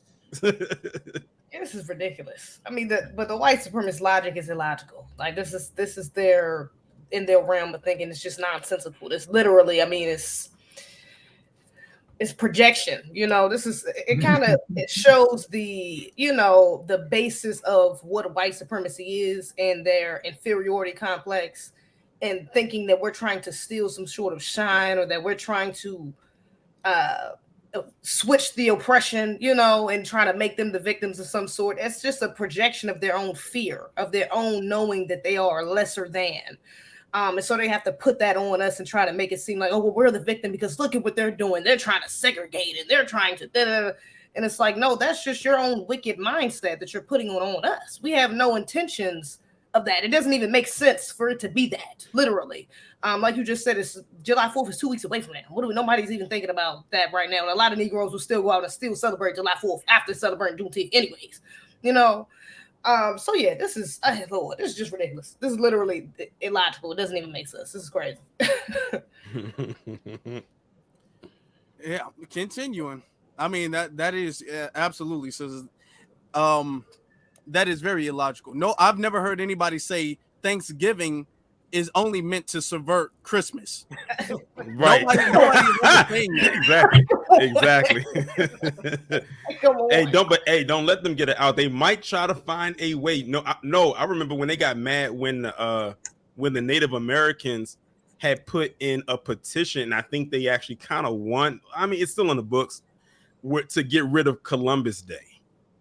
Like, y'all remember when they tried to get, like, they were trying to get rid of Columbus Day, and you know what? I actually agree with them. Like, why are we celebrating this dude who was literally, 1, a liar, 2, this guy was a mass murderer, a huge, one of the biggest colonizers in the world. Why does he have a day? I bet you Charlie Kirk is not upset about that. Good point. And he waited to the disrespect. This man waited to Juneteenth to have this video posted. But anyway, continuing. Because they say, oh, Charlie, you against the emancipation of slaves? Of course we're not against that, because that's not what this is about. This is a summertime competitor to create multiple Independence Days to further deteriorate, erode, and destroy the celebration of our actual Independence Day. I tweeted this out in 2021. In 2021, I tweeted out, making Juneteenth a federal holiday isn't about emancipation of slaves. If it was, they would make September 22nd, Emancipation Proclamation Day, a federal holiday. This is about replacing July 4th, just like the 1619 Project is about replacing 1776. This dude is so irate and so mad, he couldn't even say proclamation right. He added like 2 additional letters. Emancipation Proclamation. What is that? He was so irate, he couldn't even say the word right. Did y'all catch that? Oh, God. I didn't actually. Like, run it back and you can hear it. Like, he said Emancipation Proclamation. Like, what is that? This is outrageous. I tweeted out, making Juneteenth a federal holiday isn't about emancipation of slaves. If it was, they would make September 22nd, Emancipation Proclamation Day, a federal holiday. It's about replacing July 4th, just like the 16th.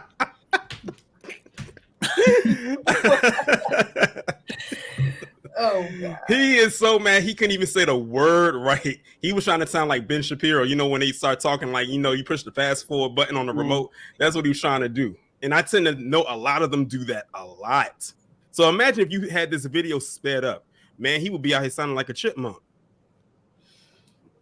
He would. That's funny. I'm glad you caught that. Yeah, he did. He's so irate. Can't even read his damn notes that he wrote down for this thing. He wrote this down for this, and he can't even read them right. 1619 Project is about replacing 1776. Conservatives must reject this.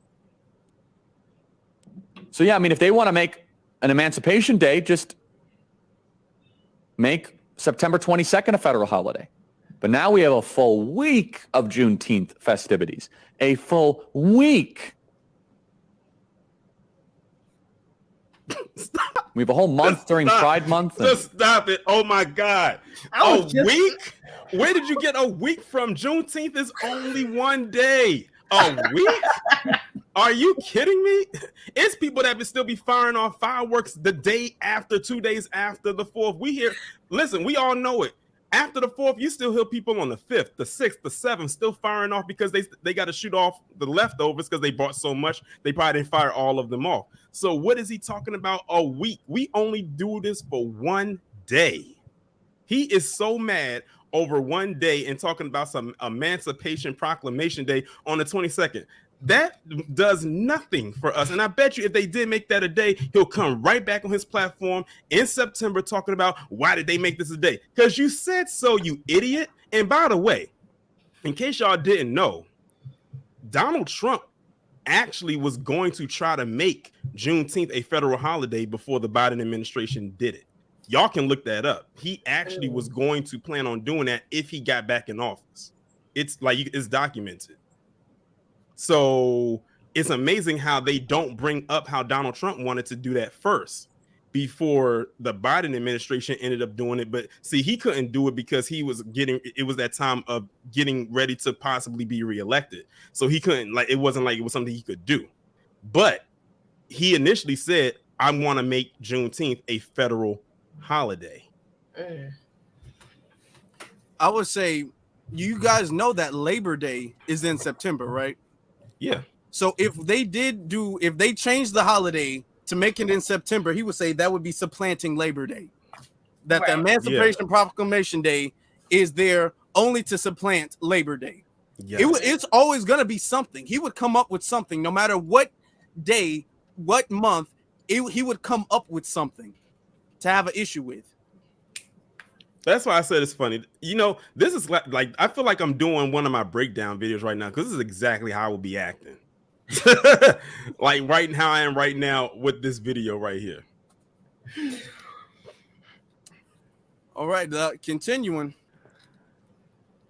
At some point, you got to wonder, and the answer to the question is actually very simple. Why do these people need so much celebration? Why do these people need so many rituals? And the answer is super simple. It's because they're not religious. Well, they're religious in their own way, but those of us that go to church, we're part of something. Those of us that, if you're an observant Jew, So if you completely secularize your society, like I need to be involved in something, so you just start to create this pagan garbage. So You are you wonder trying what to say percentage of that the population Juneteenth really is like witchcraft now? Because he said rituals. I don't know about y'all. I got to ask the panel and ask the people in the chat. Did any of y'all go to any type of ritual today? Did y'all like put rocks in a circle and start standing around holding hands and cutting your hands and putting your hands together like this and calling up to whoever to come down, like, you know, using your spirit? Did any of y'all walk on water today? Nope. Did your water turn into wine? Did you part a sea? Because I don't know. I'm lost here. This is how you know that the typical white supremacist is delusional. Like you're looking at it right here. This is how many of them think. And the crazy part about it is when you look at the comment section of any video they post on YouTube or tweet that they put on to Twitter, you have all them people down there saying, you are so right. Oh my God, you are such a genius. You are such an intellect. Charlie Kirk 2024. Like literally, like when you see that, like it's like, that's why I say I don't know who's worse. The people who put the stuff out there or the people who listen and try to regurgitate it. Like, who are you talking to? Well, he regurgitates their talking points. So he speaks for them. He's their mouthpiece. So, you know, one thing I love to do is I love to sit back, you know, even though this is painful, I love to sit back and just listen to white supremacists talk. I really do love to, you know, sit back and listen to that. Question, Charlie Kirk, Turning Points USA. Is he Jewish? I don't know. But one thing I want to know is he mentioned Christianity, so he probably isn't. He mentioned Christianity. If and that's another thing. If you see Christianity in their bios, yeah, that's another telltale sign. If not going to the church was a problem, if apparently this is because of the lack of people not going to church, is the 4th of July, is that a lack of people not going to church as well too? Because the 4th of July is not a religious holiday. It really isn't. So why is their non-religious holiday okay, but our non-religious holiday that's not okay? I'm stuck in the part where he's talking about like we doing rituals. I didn't do one ritual today. Look, in a couple of years, they're gonna be out like, you know, on Juneteenth, black people just go out and start killing random white people. But that's what you know. What they do. But that thing about him saying something about ritual, that actually has like, you know, historical negative stereotypes, because they always said that if black people were doing stuff like voodoo, then they were into witchcraft. So when he puts stuff out there like they're doing rituals and like, you know, holding seances and stuff, then it must be some kind of thing where we're going to use something. And like, Charlie, ain't nobody thinking about you. Nobody trying to come and get no head off of your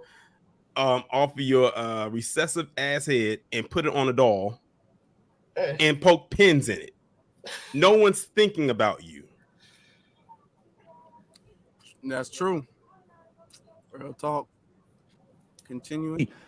Cares about whole week to Juneteenth? The answer is not many people.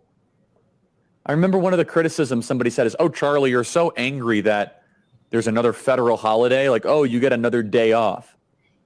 It's just a silly argument. We know what happens. And it happened in Tempe last year, and it's going to happen. You see these ridiculous Juneteenth flags start to pop up. They held this a week early because they know it doesn't compete with July 4th. And they can't get close to it. And July 4th is one of the most significant events in human history. So there it is right there. And I'm glad it's at the end, because I was about to interject and it's at the end. So that's what it is for him. He feels that Juneteenth is competing with July 4th, and he's upset about it. He was fine with Juneteenth being originally what I call a low-key holiday that only we knew about. But the minute they made it a federal thing, he's upset because he's afraid it's going to supersede July 4th. Charlie, it just became a federal holiday 2 years ago. July 4th has been around since 1776. I highly doubt a holiday that's been around since a few centuries is going to lose to a holiday that's now been federalized for only 2 years. Get over yourself.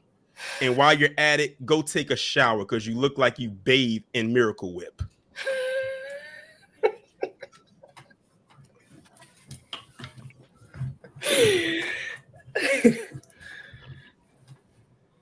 Y'all got it. I think I said all I need to say.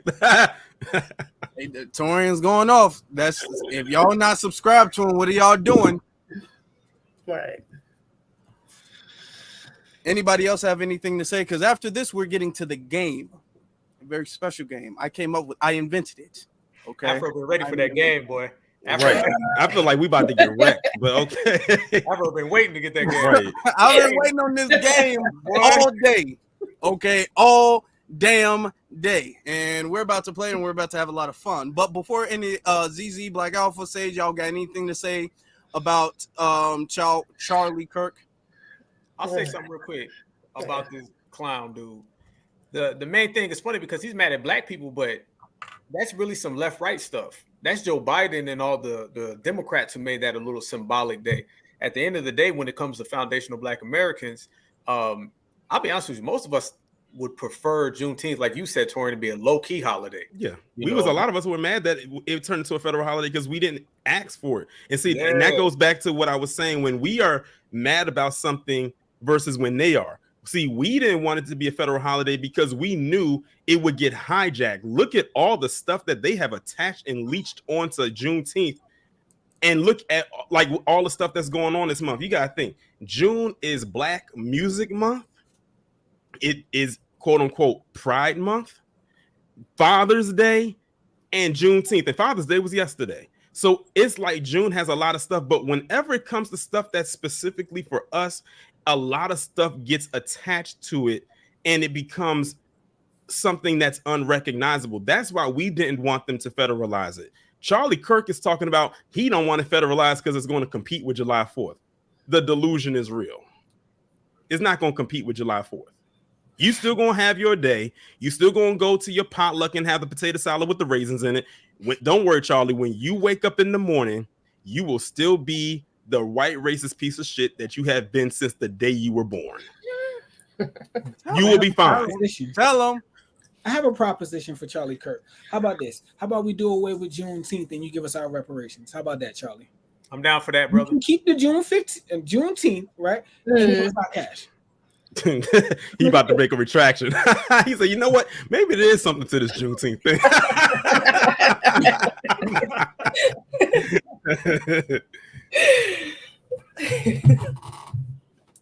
All right. Okie doke. I'm just gonna do this right quick. Now, starting off, since people are going in order, I'm gonna be the host of the game. I'm not playing the game with them. But we have to know what order we're gonna take this in. So, in order to do that, I put people's names in this list randomizer.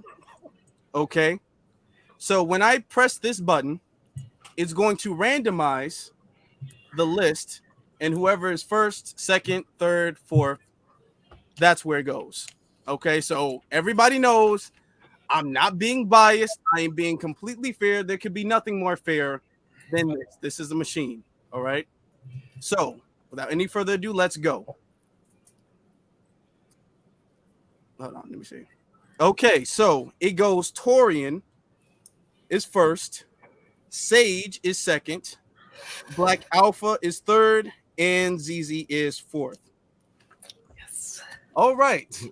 So what we're going to do is we're going to play a brand new game that I made up. I'm so proud. My heart is beating so fast right now. Y'all don't understand. I came up with the first, and hopefully this will become a tradition, but the very first, let me pull this up. Before we go, I'm going to show you guys the prize for winning or getting a certain amount of points. You have to get 100 points to win the prize, and the prize comes from me. I personally will send you the new design of the FBA red, white, and blue shirt.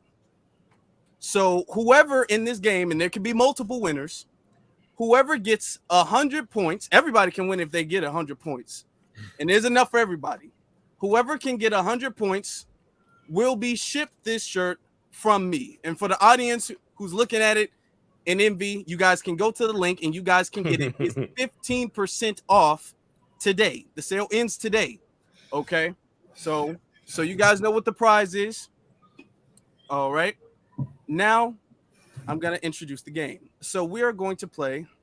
Computer stop. We're going to play. Hold on. Where is it? We are going to play the very first FBA Jeopardy. Well, I have a feeling it was a Jeopardy game, but I didn't want to like jump the gun though. Yeah, yes. This is the first FBA Jeopardy of all time. The most fantastic game, period. All right, let me move the logo out the way because the logo is kind of blocking that a little bit. So we have 5 different categories. Now, in order to win the prize, you have to get 100 points. Now, as you can see, it goes 10, 20, 30, 40, 50. Easily, you can get over 100 points. All right. What we're going to do is we're going to start in the order of Torian, then Sage, then Black Alpha, then Zeze. You pick a category, then you pick a number. I'm going to go to it. You're going to get the question, and you have 7 seconds to answer the question. If you don't answer the question in 7 seconds, or if you get the answer wrong, then it will get passed on to the next person. If you get the answer correct, you get to go again with any category of your choice. After 2 questions, even if you both get them right, then we'll move on to the next person. So everybody will have a fair chance to play. Now, I did this. I kind of made it easy. Hopefully it's going to be fun. Hopefully next year, now that people can see it and think about it or whatever the case is, they can add more stuff to it. But since this is the first time and I didn't want to like hit y'all with the super heavy questions because none of you knew about this game. None of you knew, so none of you had any time to prepare or anything like that. I wanted to be fair and give just some questions that I feel you guys would get fairly easily. Okay, so our very first FBA Jeopardy tradition on Juneteenth. Starting off with our good brother Torian. So Torian, you pick your category and then you pick what number of points that you want to go for. I'm gonna do FBA music for 10. FBA music for 10. You knew I was going there. Me too. Okay. Now, 7 seconds. Name the number 1 selling album of all time. Thriller. And it is Thriller by Michael Jackson. So Torian gets 10 points. All right, let me just write that down. 10 points there. Going back.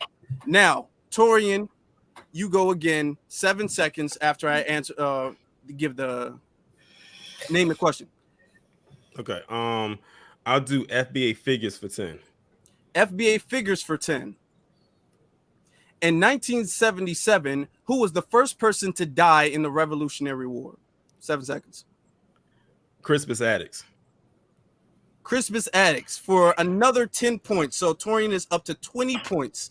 Now we're going to move on to Sage. FBA music for 20. Hold on. You guys see it, right? Hold on. FBA music for 20. I knew Sage was going to get on with the music. Okay, FBA music. That's why I went to another category because I know he wanted that music. Okay, FBA music for 20 points. All right. The song F the Police came from NWA. What rap group?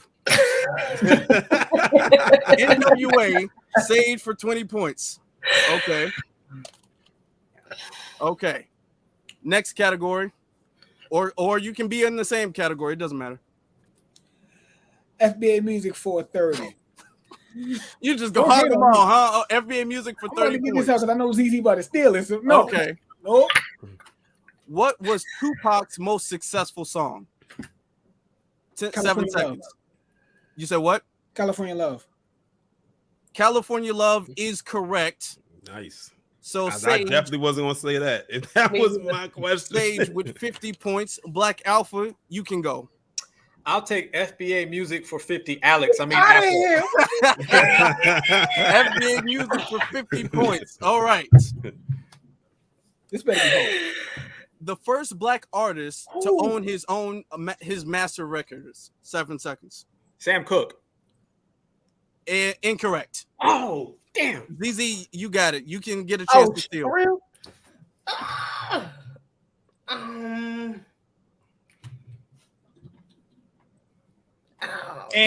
Time out. We'll skip that.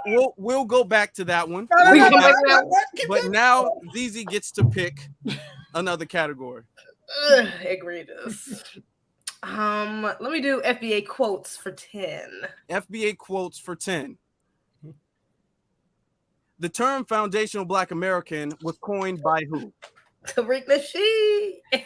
Tariq Nasheed. ZZ for 10 points. Okay. Now you get to go again. Let's do FBA quotes again for 20.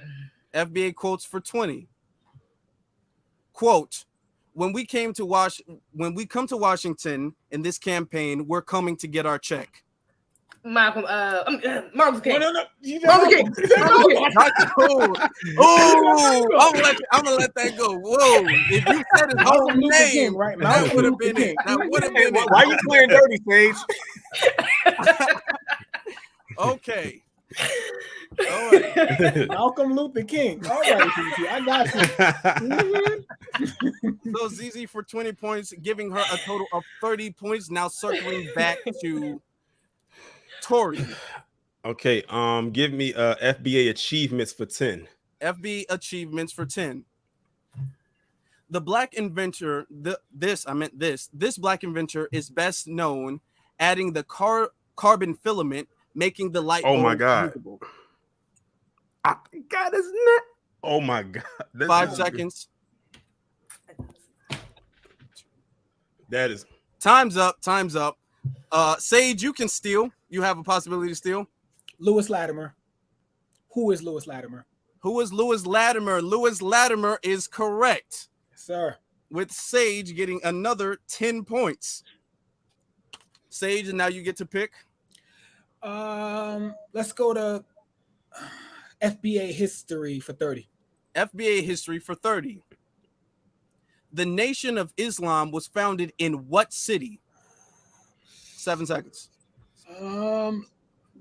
Chicago. Incorrect. Black Alpha, you get to steal. Hold on, let me go back. Damn, I thought it was that. Thanks, Sage. New York. 5 seconds. You said what? New York. Oh. Incorrect. ZZ, you get to steal. Can you bring that back around? Detroit? Yep. Detroit for 30 points. I knew she was gonna get it. Okay. I should have said Detroit. So I guess ZZ, it's on you now. Let's do FBA figures for 20. FBA figures for 20.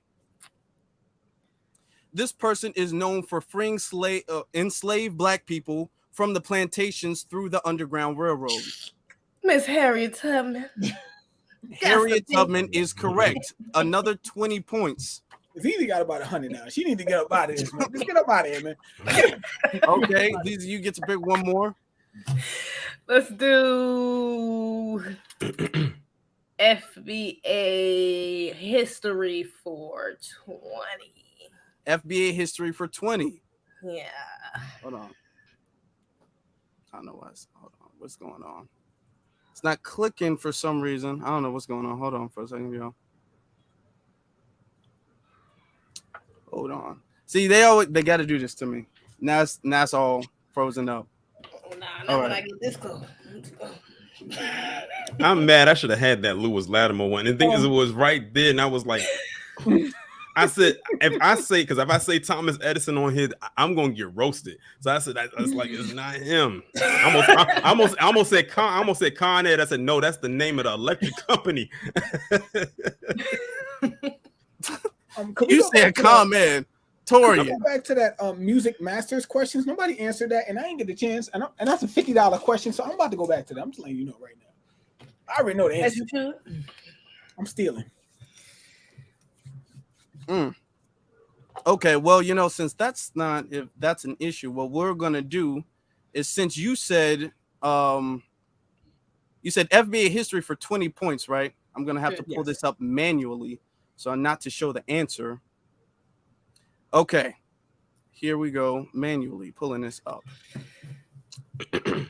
First time, we got to make it. We got to make it work. How we do now? Share screen again. Oh boy.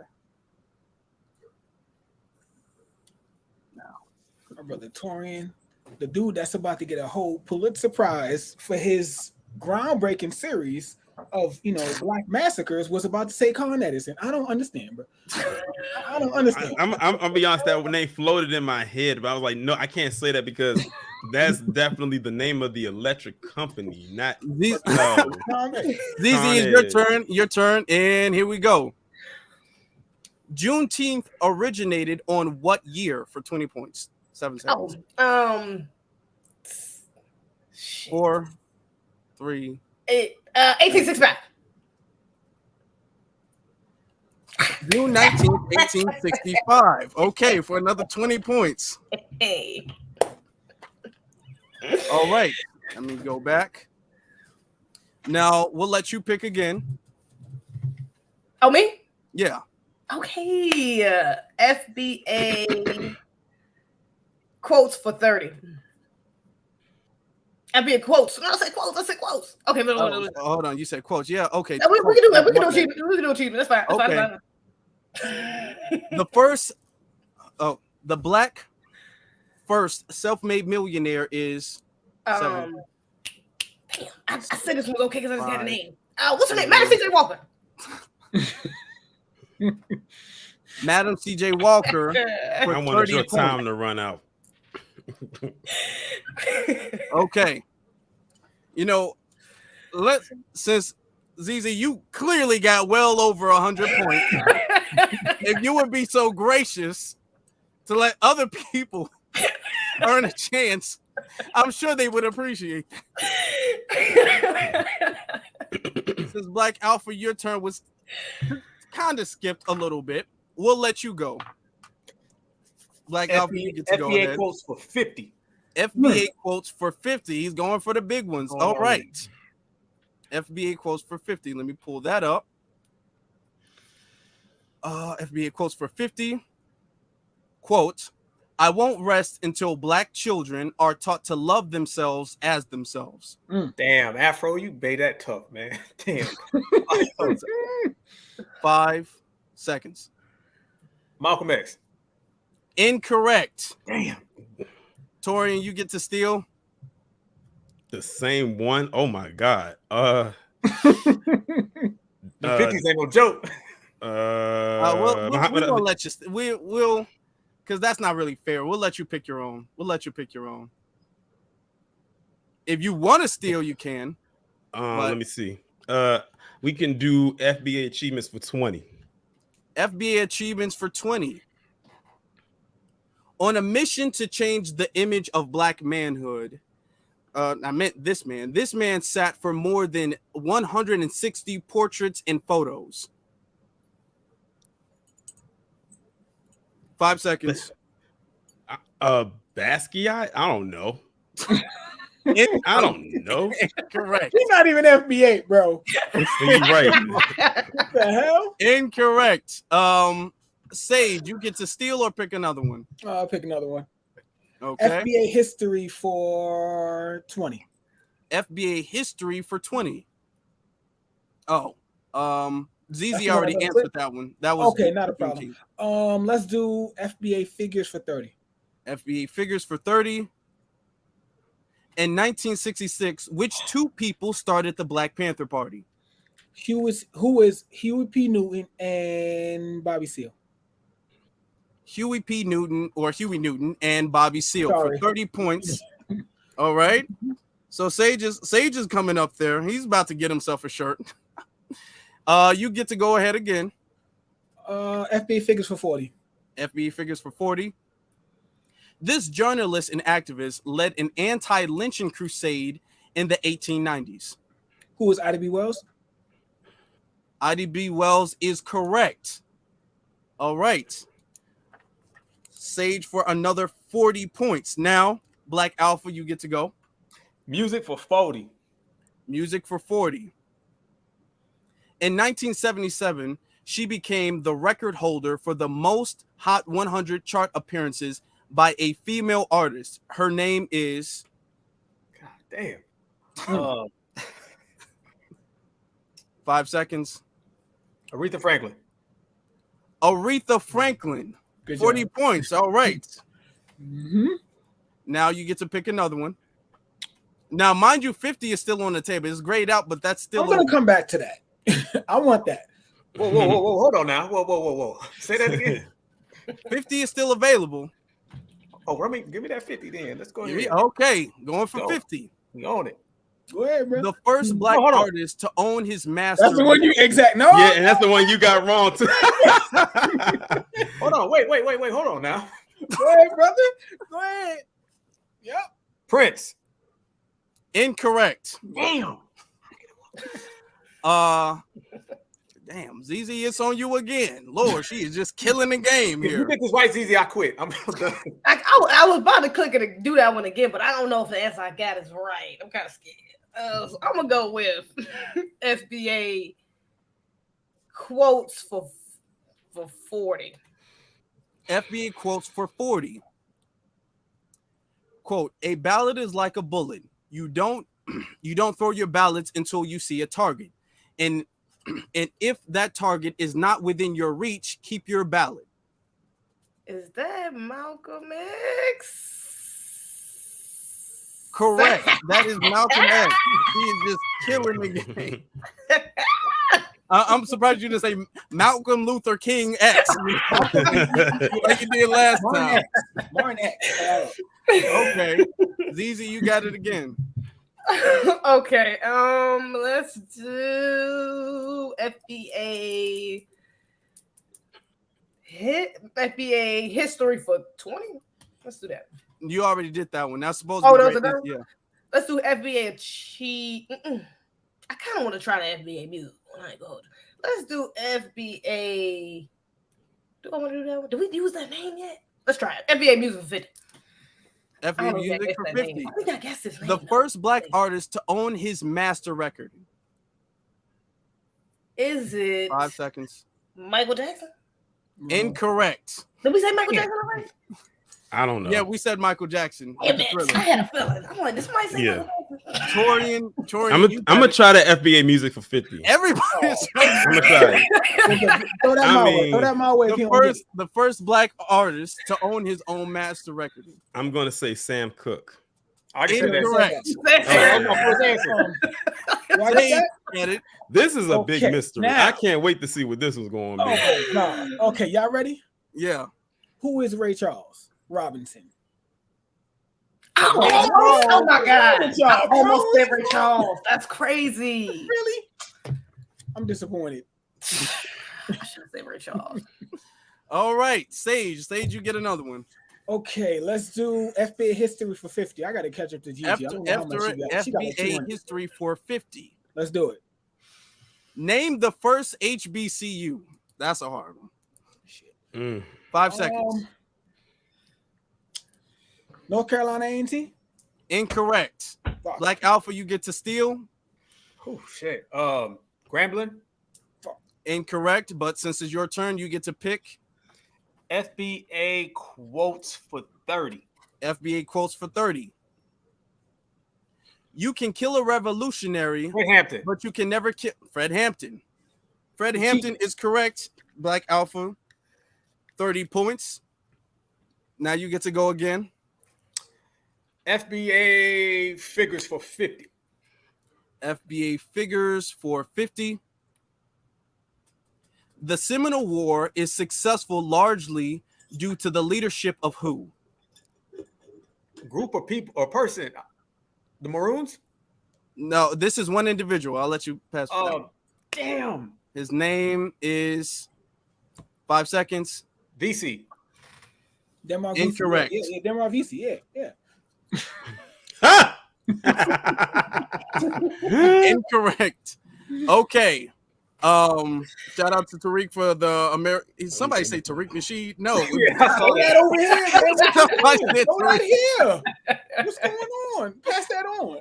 Okay. Sage, you get to steal or go ahead and ask another one. Who is John Horse? Who is John Horse? Sage for 50 points. All right. Sage, you get to go again. Let's do FBA achievements for 40. FBA achievements for 40. The Black Panthers free breakfast program for children, free breakfast program, launched on what date? Man. 5 seconds. That should have been a 50. Christmas. Oh. Christmas. Incorrect. Incorrect. Black Alpha, you get to steal or you get to pick. Man, I'm gonna pick. Forget that. I ain't touching that one. What the hell? What's up? I was gonna say Juneteenth. Nah. FBA history for 40. FBA history. I don't think anybody's answered the 51, so you know that's still on the board. But FBA history for 40. Okay, yeah. What year was the Underground Railroad started? Man, I don't. He's getting the hardest questions every time. Right. Man. Juneteenth. I had to give y'all some hard questions. Talk about it some easy. Yeah. Okay. I just no, I'm sorry, y'all. All right. Let me see. Zeze, you get to steal or go ahead. No, damn, Zeze, I don't know. Give Black Alpha another pass. Black Alpha Oratorian. I don't know what you and Sage are kind of good the way I'm seeing. I'm definitely passing on. Okay. FBA history. What was that? 50? That was 40. I don't even. That was a 40 question. Jesus. Right. So that 50 is gonna be right.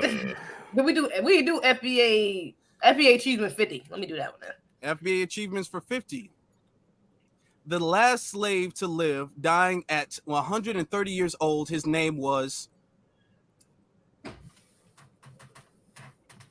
5 seconds. Time's up. Time's up. Go ahead, say Morgan Freeman. Go ahead. Okay. Torian, you get to steal or you get to go I ahead? am picking a different one. I will not be stealing that Which one. one was that though? Remember which one that was? That was FBA achievements for 40. Okay, We have remember- FBA achievements for 40, 50, FBA history for 40 and 50. No, which I one would that take did you the- just pick? And we have, FBA history for 10. I'll take that FBA history for 10. FBA history for 10. What year did Martin Luther King give the I Have a Dream speech? 1963. 1963 for 10 points. He's like, I'm playing it safe. What else did you say was left for FBA history? FBA history, we have 40, 50, and then FBA achievements, we have 40 and 50. I'm gonna take a risk on that FBA history for 50 because I don't think anyone touched that one yet. Now that's the one I just chose. Oh no! Oh. Okay. Wait. You said it. No. Take it. Because all you're gonna do is pass it to me, and I want it. So take it. Yep. Go ahead. So FBA, what you said? History or achievements? Achievements. FBA achievements for what? 50. 50.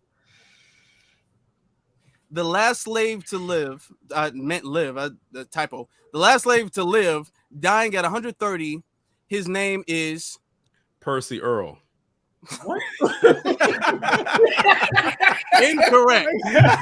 Incorrect. He said that with conviction too. Right. You know what? I'll take that. Yeah. Sage, why don't you let Black Alpha? Because you and Zeze clearly y'all got y'all shirts, unless y'all trying to buy for the whole family. Go ahead, Black. Let's let Black Alpha go ahead and try that. Go ahead. I want to be I dramatic. want there to be multiple winners if they can be. I want to be dramatic. Read it to me again. Okay. He said, I want to be dramatic. That Oh, means he already know what it is. That's not the one. I ain't touching that one. 50. I don't want that one either. The last slave to live, dying at 130. His name is. Oh my God. Sylvester McGee. Sylvester McGee. There we go. For 50 points. Black Alpha got 50. All right. He's coming up. All right. Now you get to pick again. What's left? 100. Now we have FBA achievements for 40, FBA history for 40 and 50. Oh man, give me a FBA history. What was the one with the Black Panther? Because I don't want that one. I want anything other than that. I can't tell you which one that was. Sorry. That's not gonna get answered. Give me FBA history for 40, unless it's the Black Panther one. Then I don't want it. No, don't click that. Once I click into it, you can answer. Okay, no backtrack. Okay, here we go. Let's go. What year was the Underground Railroad started? I messed that up again. Hold on. It was 18. I have no goddamn clue. You got to be more specific than that, brother. 1862. Incorrect. Incorrect. Torian, you got it. Which ones are left? We have FBA achievements for 50, and then we have FBA history for 40 and 50. No, Afro, I think we got FBA achievement for 40, I believe. That's the Black Panther one. Hold on, 40, that's the Black Panther? Okay, yeah, 40, yeah. Don't touch that one. I ain't touching it. I'll try for the 40. I would try for the 40. Which one? The history? The FBA achievement, yes. FBA achievements for 40. I'm going to guess and say 1969. That's correct. Oh man! And that was a guess. And that was a guess. No. He said 1969. He didn't even give a month. It said. Listen to that. Look at Zay trying to. He didn't even give a month. I was gonna say that. The way I gauge it, because I remember when the Black Panther Party started in '66, so it had to be after that, but it couldn't be too far ahead either, because it was very early on. But yeah, that was a whoo. Okay, what's left? Okay, now you have the last two is FBA history for 40 and 50. FBA. We're gonna try for that 40 again. I mean, it's inevitable. I mean, we're gonna be going around this all night. What year was the Underground Railroad started? The year, yeah. I am gonna say I was happy. 1855. 1855 is incorrect. Black Alpha, do you want to steal? No. Okay, Black Alpha, you can go ahead. If not, then I'm trying to give y'all, but then we're gonna have to go to the clear winners already. So they just hogging it all up. They don't want y'all to get a share. We don't want that. We good. We good. You keep that yourself, right, man? We good. Black Alpha, you got it. What was again? What was left? You have FBA history for 40 and 50. Give me 50. I think all of the. Oh no, you also have FBA quotes for 50 as well too. Give me the quotes for 50. FBA quotes for 50. Quote: I won't rest until Black children are taught to love themselves as themselves. 5 seconds. Dr. Francis Cress Wilson. Dr. Francis Cress Wilson is correct. There we go. All right, that's Black Alpha. So Black Alpha has the points. All right. So now we have FBA history. This one. These two. These two. Oh, that's me? Who that is? Yeah, that's you. That's you. Man, give me the railroad one again, man. Railroad one again. Okay, so Torian said the Black Panthers, he went 1969. I'm going to go 1869 for this. 1869 whoa. 1859. Not too late. 1869. Slavery was already over. You know, it was over. It was over for 4 years. Like, come on. The railroad was closed by that time. There was no need for the railroad at that point. I tried. I'm sorry. I tried to help. All right. Torian, you get to go ahead. Oh, let's stick on that railroad. We're gonna get this one. We're gonna try to get this one. Okay. I'm gonna say 1831. Close but not correct. Hold on. I correct unless I'm incorrect. Hold on, let me check and see. Hold on. What year? Hold on, let me see something. Hold up, let's find out the host messed up. Then we can just get these points by default. You know, having us go through these questions a whole bunch of times and he ain't even had it right. I know it. I will give y'all a hint. It was in the 1830s. All right, y'all still start working your way up. Right. He said 31. Okay, start working your way up. What year did you say again? I said 1831. 1831. Let's see. You know what? I'm gonna just give it. I'm gonna say 1831 since that's the closest. It was 1831. Thank you. I knew Oh it was my God. Look, I didn't say it was wrong. Hold on, Tori. I didn't say it was wrong, brother.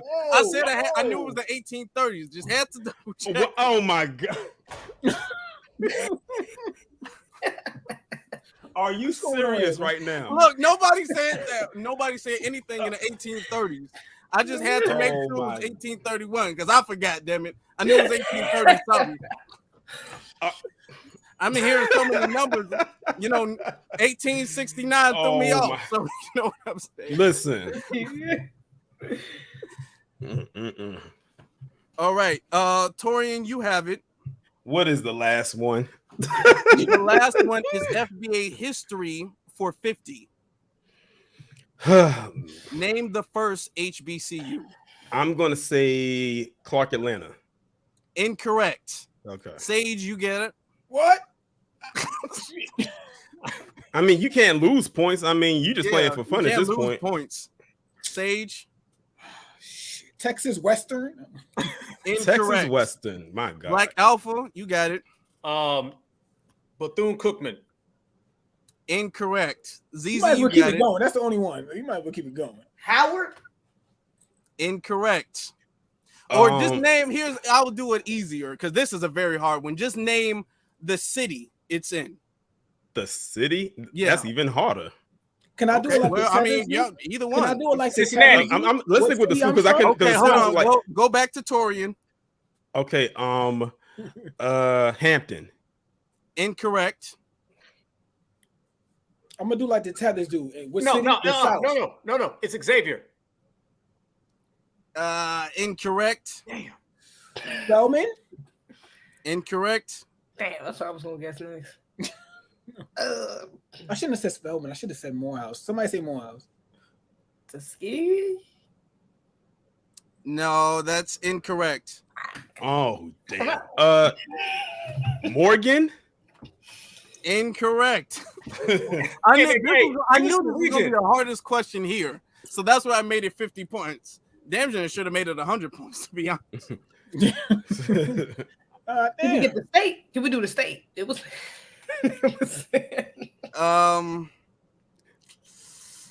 Can you do the state? No, you can do the city, but you can't do the state.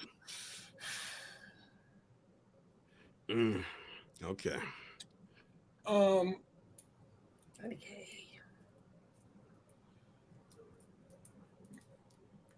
Okay.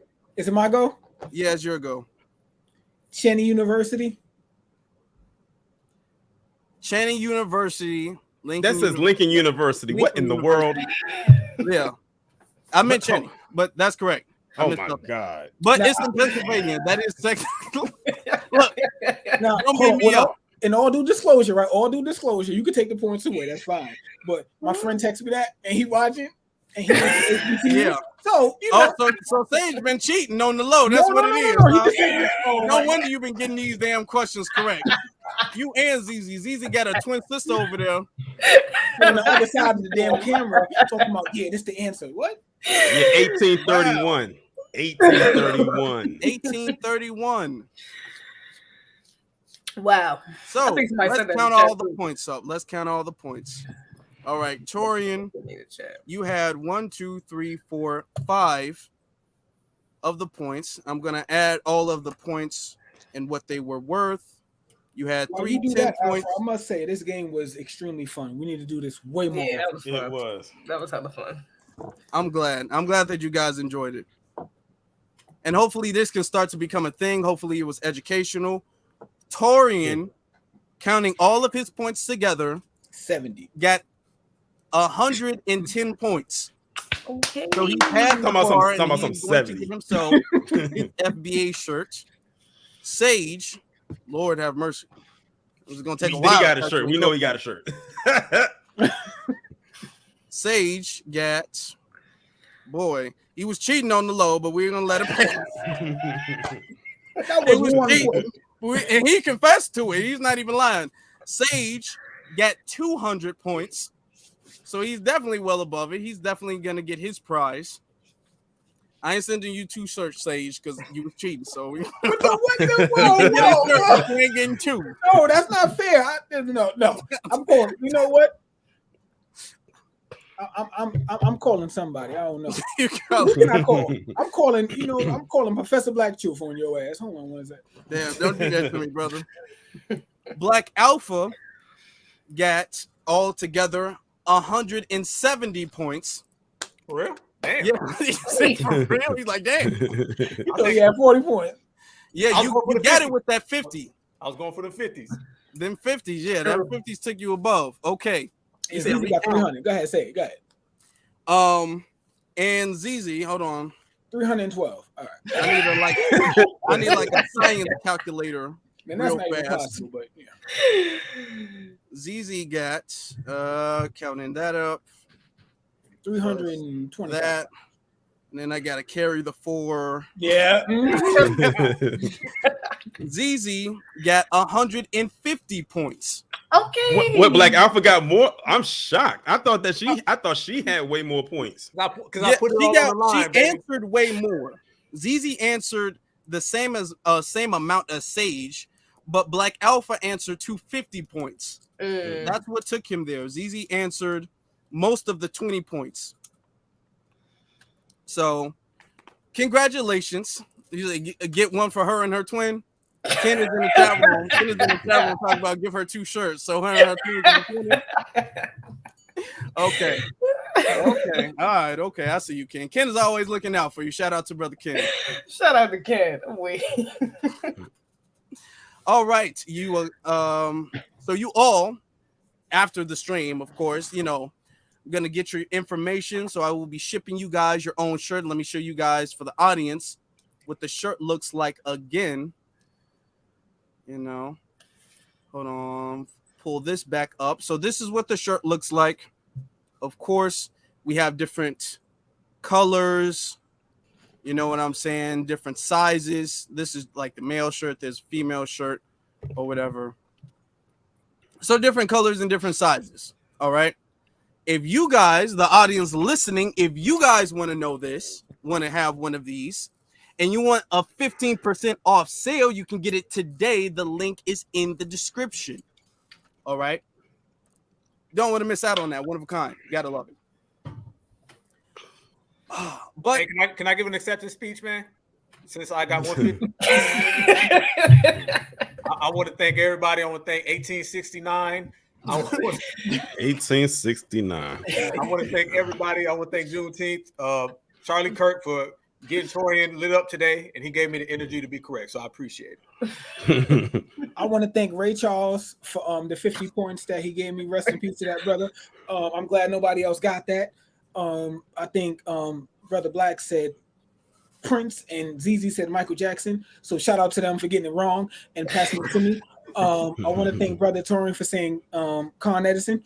And yeah. Paige, you need to go ahead and thank your cell phone and that message he was getting. Right. I was well over the threshold before I even got that. Okay, I was well over the threshold before I got that. So that doesn't even matter. Of course.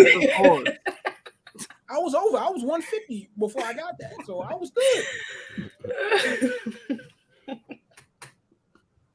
Salute to you, Afro, for putting this together. You better trademark this, man. I'm gonna see this this was definitely fun. So definitely, and I'll give you some questions about that music too, because I know we ain't gonna get certain things. Oh yeah, I'm gonna make it real hard. Yeah, I wanted to do it. I wanted to have it be like a 10 things in each category, but I'm like, nah, let me do it good 5 things in each category. But next time is going to be even bigger and even longer, so we have more of a chance to, you know, pass it off. I'm gonna have like an official timer that goes off or whatever, because I was being gracious. Some of y'all was over the 7 seconds, and I was like, come on, y'all. I was trying to be nice. Oh, whatever. Hey, let me make a comment real quick, bro. I just gotta say this. You know, in the spirit of Juneteenth, to bring it all back home, man. I thought we didn't have a culture.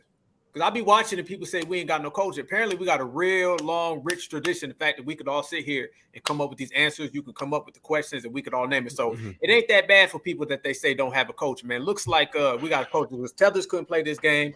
Fleers couldn't play this game. Fleetman couldn't play this game. So it's a salute to us, man. It's all about FBA. Happy Juneteenth, everybody. Happy Juneteenth.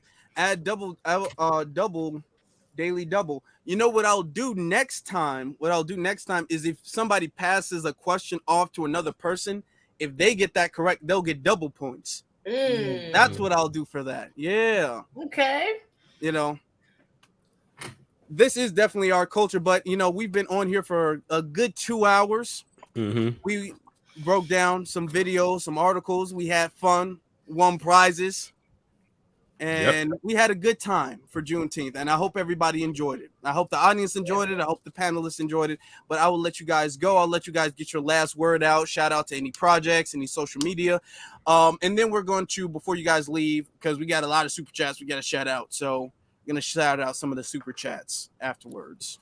Well, shout out to you, Afro, for putting all of this together. This was definitely quite an event. I didn't even see this just as a stream. It felt like an event. You know, we got out what we had to say, you know, in the beginning, and then we had fun towards the end. So it kind of all came full circle, and we still kept our eyes on the prize and, remain focused.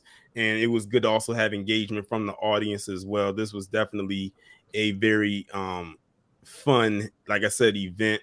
I can't wait for the next one to occur. Hopefully not too far down the line. You know, Charlie Kirk said September 22nd should be Emancipation Proclamation Day. Maybe that's when we should have the next one. You know, maybe that's when we should have the next one on September 22nd. But but on a serious note, this was all fun. You know, shout out to everybody on this panel. They all have something to contribute to FBA. Shout out to everybody that was in the chat that came here. You know, shout out to everybody who came from everyone else's chat, because I know some of y'all shared just the stream with other people to come over to watch. But yeah, I had a very good time. You know, I can't wait for the next one. Thank you, brother. I appreciate it. Love to have you back. Where can people find you? Oh, you can find me on here, Torian Rain Reloaded, on Twitter at Torian Rain Reloaded, and on Instagram at Torian_Rain. Yes, sir. You guys definitely go subscribe and support our brother's YouTube channel. That is in the description below. A lot of you guys are watching on his channel, so you guys are already subscribed. But if you guys aren't, make sure you guys go support our brother Torian Rain on his channel. Who's next? We're not doing the game thing anymore, so we don't have to take turns. Anybody go next? Y'all want to? I know y'all still in order. Like, whose turn is it? I thought it was. No, this was a wonderful stream. I very much enjoyed this. It's a little unexpected, even though you did tell me about this the day before yesterday, but I wasn't really sure. You were kind of vague on what we're going to be talking about, which was honestly, it was the best thing to do because this was a very good surprise. It's a good thing to do on Juneteenth. Great way to end Juneteenth. Much praise to the ancestors. Shout out to everybody on the panel. You brothers are wonderful, brilliant. We love to see it. Make sure y'all go follow them. We need more FBA brothers, FBA people in general, but definitely some more FBA brothers in the space. Leading the conversation and cultivating more minds in this way. So blessings, very much blessings. Shout out to everybody in the chat. B1 and happy Juneteenth. Y'all can follow me on YouTube at A to Z TV. It's right there. Okay, thank you very much, sister. We'd love to have you back again soon, very soon. Sage or Black Alpha, which one of you guys want to go? I'll jump in and make it quick. Blessings again. Thank you to the family for inviting me. Shout out to you, Brother Afro. Thank you for having me. It's such an honor to be up here with all four of you. Brilliant minds. Please, guys, make sure y'all subscribe to them. Get your information from them. They are, all four of them are the new Black media. They are a part of it. I know they don't look at themselves as the big three, but I look at them as that. Okay. They work hard on a daily basis to give us information. I can't thank them enough for inviting me back. Always, always. Much love to all of you. Always. Spoke to my partner today, music partner that is. And we might be having something coming out next month. That's all I'm gonna say. Actually, that's good. That's what I'm talking about. So yes, be on the lookout for that. I know he's somewhere in the chat room. No, he's not the one that texts me that. But but we definitely, please be on the lookout for that. You can follow me on Twitter at Sage Station. You can also follow me on IG at Call Him Sage, callhim.sage. And also, family, it's Juneteenth. Spend out with your family. Please learn about FBA culture. Learn about everything that we do. Learn and take pride in what we do. You know, and yeah, with that, I'll end it with Black first, brother. Much love. Thank you, brother. Love to have you. Love to have you back, man. This has been a blast. Much respect to you. I cannot wait for your music project to launch. You know, I've been bugging you about it. I've been trying to get off your back. I've been bugging you about it. No, please, come on. I love it. I love it. It's all love. It's always love. Yeah. Okay. We need a summer album, man. So like, come on. Okay. It's getting hot outside. What we supposed to be bopping to? I promise you, I got you. I got you. All right. That's what I'm talking about. Brother Black Alpha, you got it. First off, I'm going to say thanks to my brother Afro. Oh, wait, hold on. Before you go, Sage, where can people find you? Oh, I did that. Okay, you can find me on Instagram at callhim.sage. You can find me on Twitter at Sage Station. Yeah. And everything else there. Oh, you can also get music from me at bogarrecords.com. That's Bogard Records, BOGUARD records.com. You can stream, download all my stuff right there. All right. Thank you. Back to you, Brother Black. Sorry about that. Yes, indeed. Thank you, Brother Afro, for the game. You know what I'm saying? So I appreciate that. Salute to my brother Torian. Salute to my brother Sage. Also to Zeze. I appreciate y'all as always, man. It's always good working with the family. Happy Juneteenth. You know, I think the whole the whole energy involved with this broadcast was basically us just representing ourselves, and that's how we conquer a lot of things. So a lot of the hatred and a lot of the co-opting and stuff, it really just all gets disinvolved by us representing our own. We're very rare people that can stop the nonsense just by being proud. So let's say things with our chest and let's let people know where we are at all times. So I salute to all my brothers and my sister here. You know what I'm saying? And after I wear extra large, brother, you know what I'm saying? So I get you, brother. I got you. You know what I'm saying? Until the next one. But everybody's one love to everybody in the chat that listen to us on all the platforms. You can find me, Black Alpha Network, on Twitter, Black Alpha Net W1, on Instagram, Black Alpha Net W1, right here on YouTube. Anywhere where you see that goldfish right there, you'll see me. And anytime you see me, it's gonna be real, it's gonna be authentic, it's gonna be thorough. Might be a little uncut and a little no filtered, but that's the way we. That's fine. That's fine. That's people what love we it. need. Yeah, people love it, man. So I'm gonna continue to always speak that real, uncut, no filtered energy of 100%. Oh, and shout out to the brother who told me I got that Tupac energy, man. Tupac, my favorite, man. So I appreciate that. And the DMX compliments that I get all the time. So Those are my two favorites. So salute to the whole family. Salute to the whole team. We are one tonight. Let us be one in the future. Power to all of our people. Yes, sir. Yes, sir. Well, I'm going to close it out. I'm going to put y'all, not remove y'all, but I'm going to put y'all down as I close this out. Family, this has been our very first Juneteenth Power Hour that lasted like 2 hours, almost 3 hours. But you know what I'm saying? We have to start our own traditions.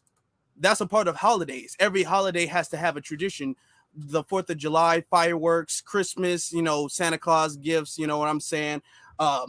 Thanksgiving, the dinner, everything has a tradition to it. We are the culture, so it can't be where we have our holiday and we don't have our own tradition. So let's start making our own tradition. Let's start doing that. And I couldn't have done it without a better panel.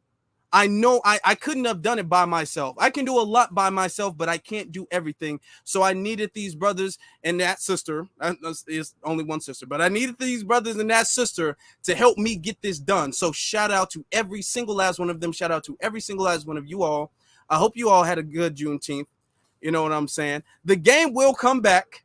It will come back with more categories, more questions, harder questions. Some of them were like really, really easy. Some of them were like super, super hard. And so we're going to have a good balance, a good mix of both.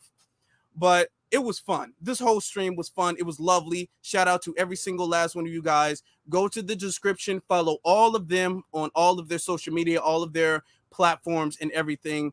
Come back. Make sure you come back because we have more things coming up on this channel. If you guys are not subscribed, please make sure you guys do so.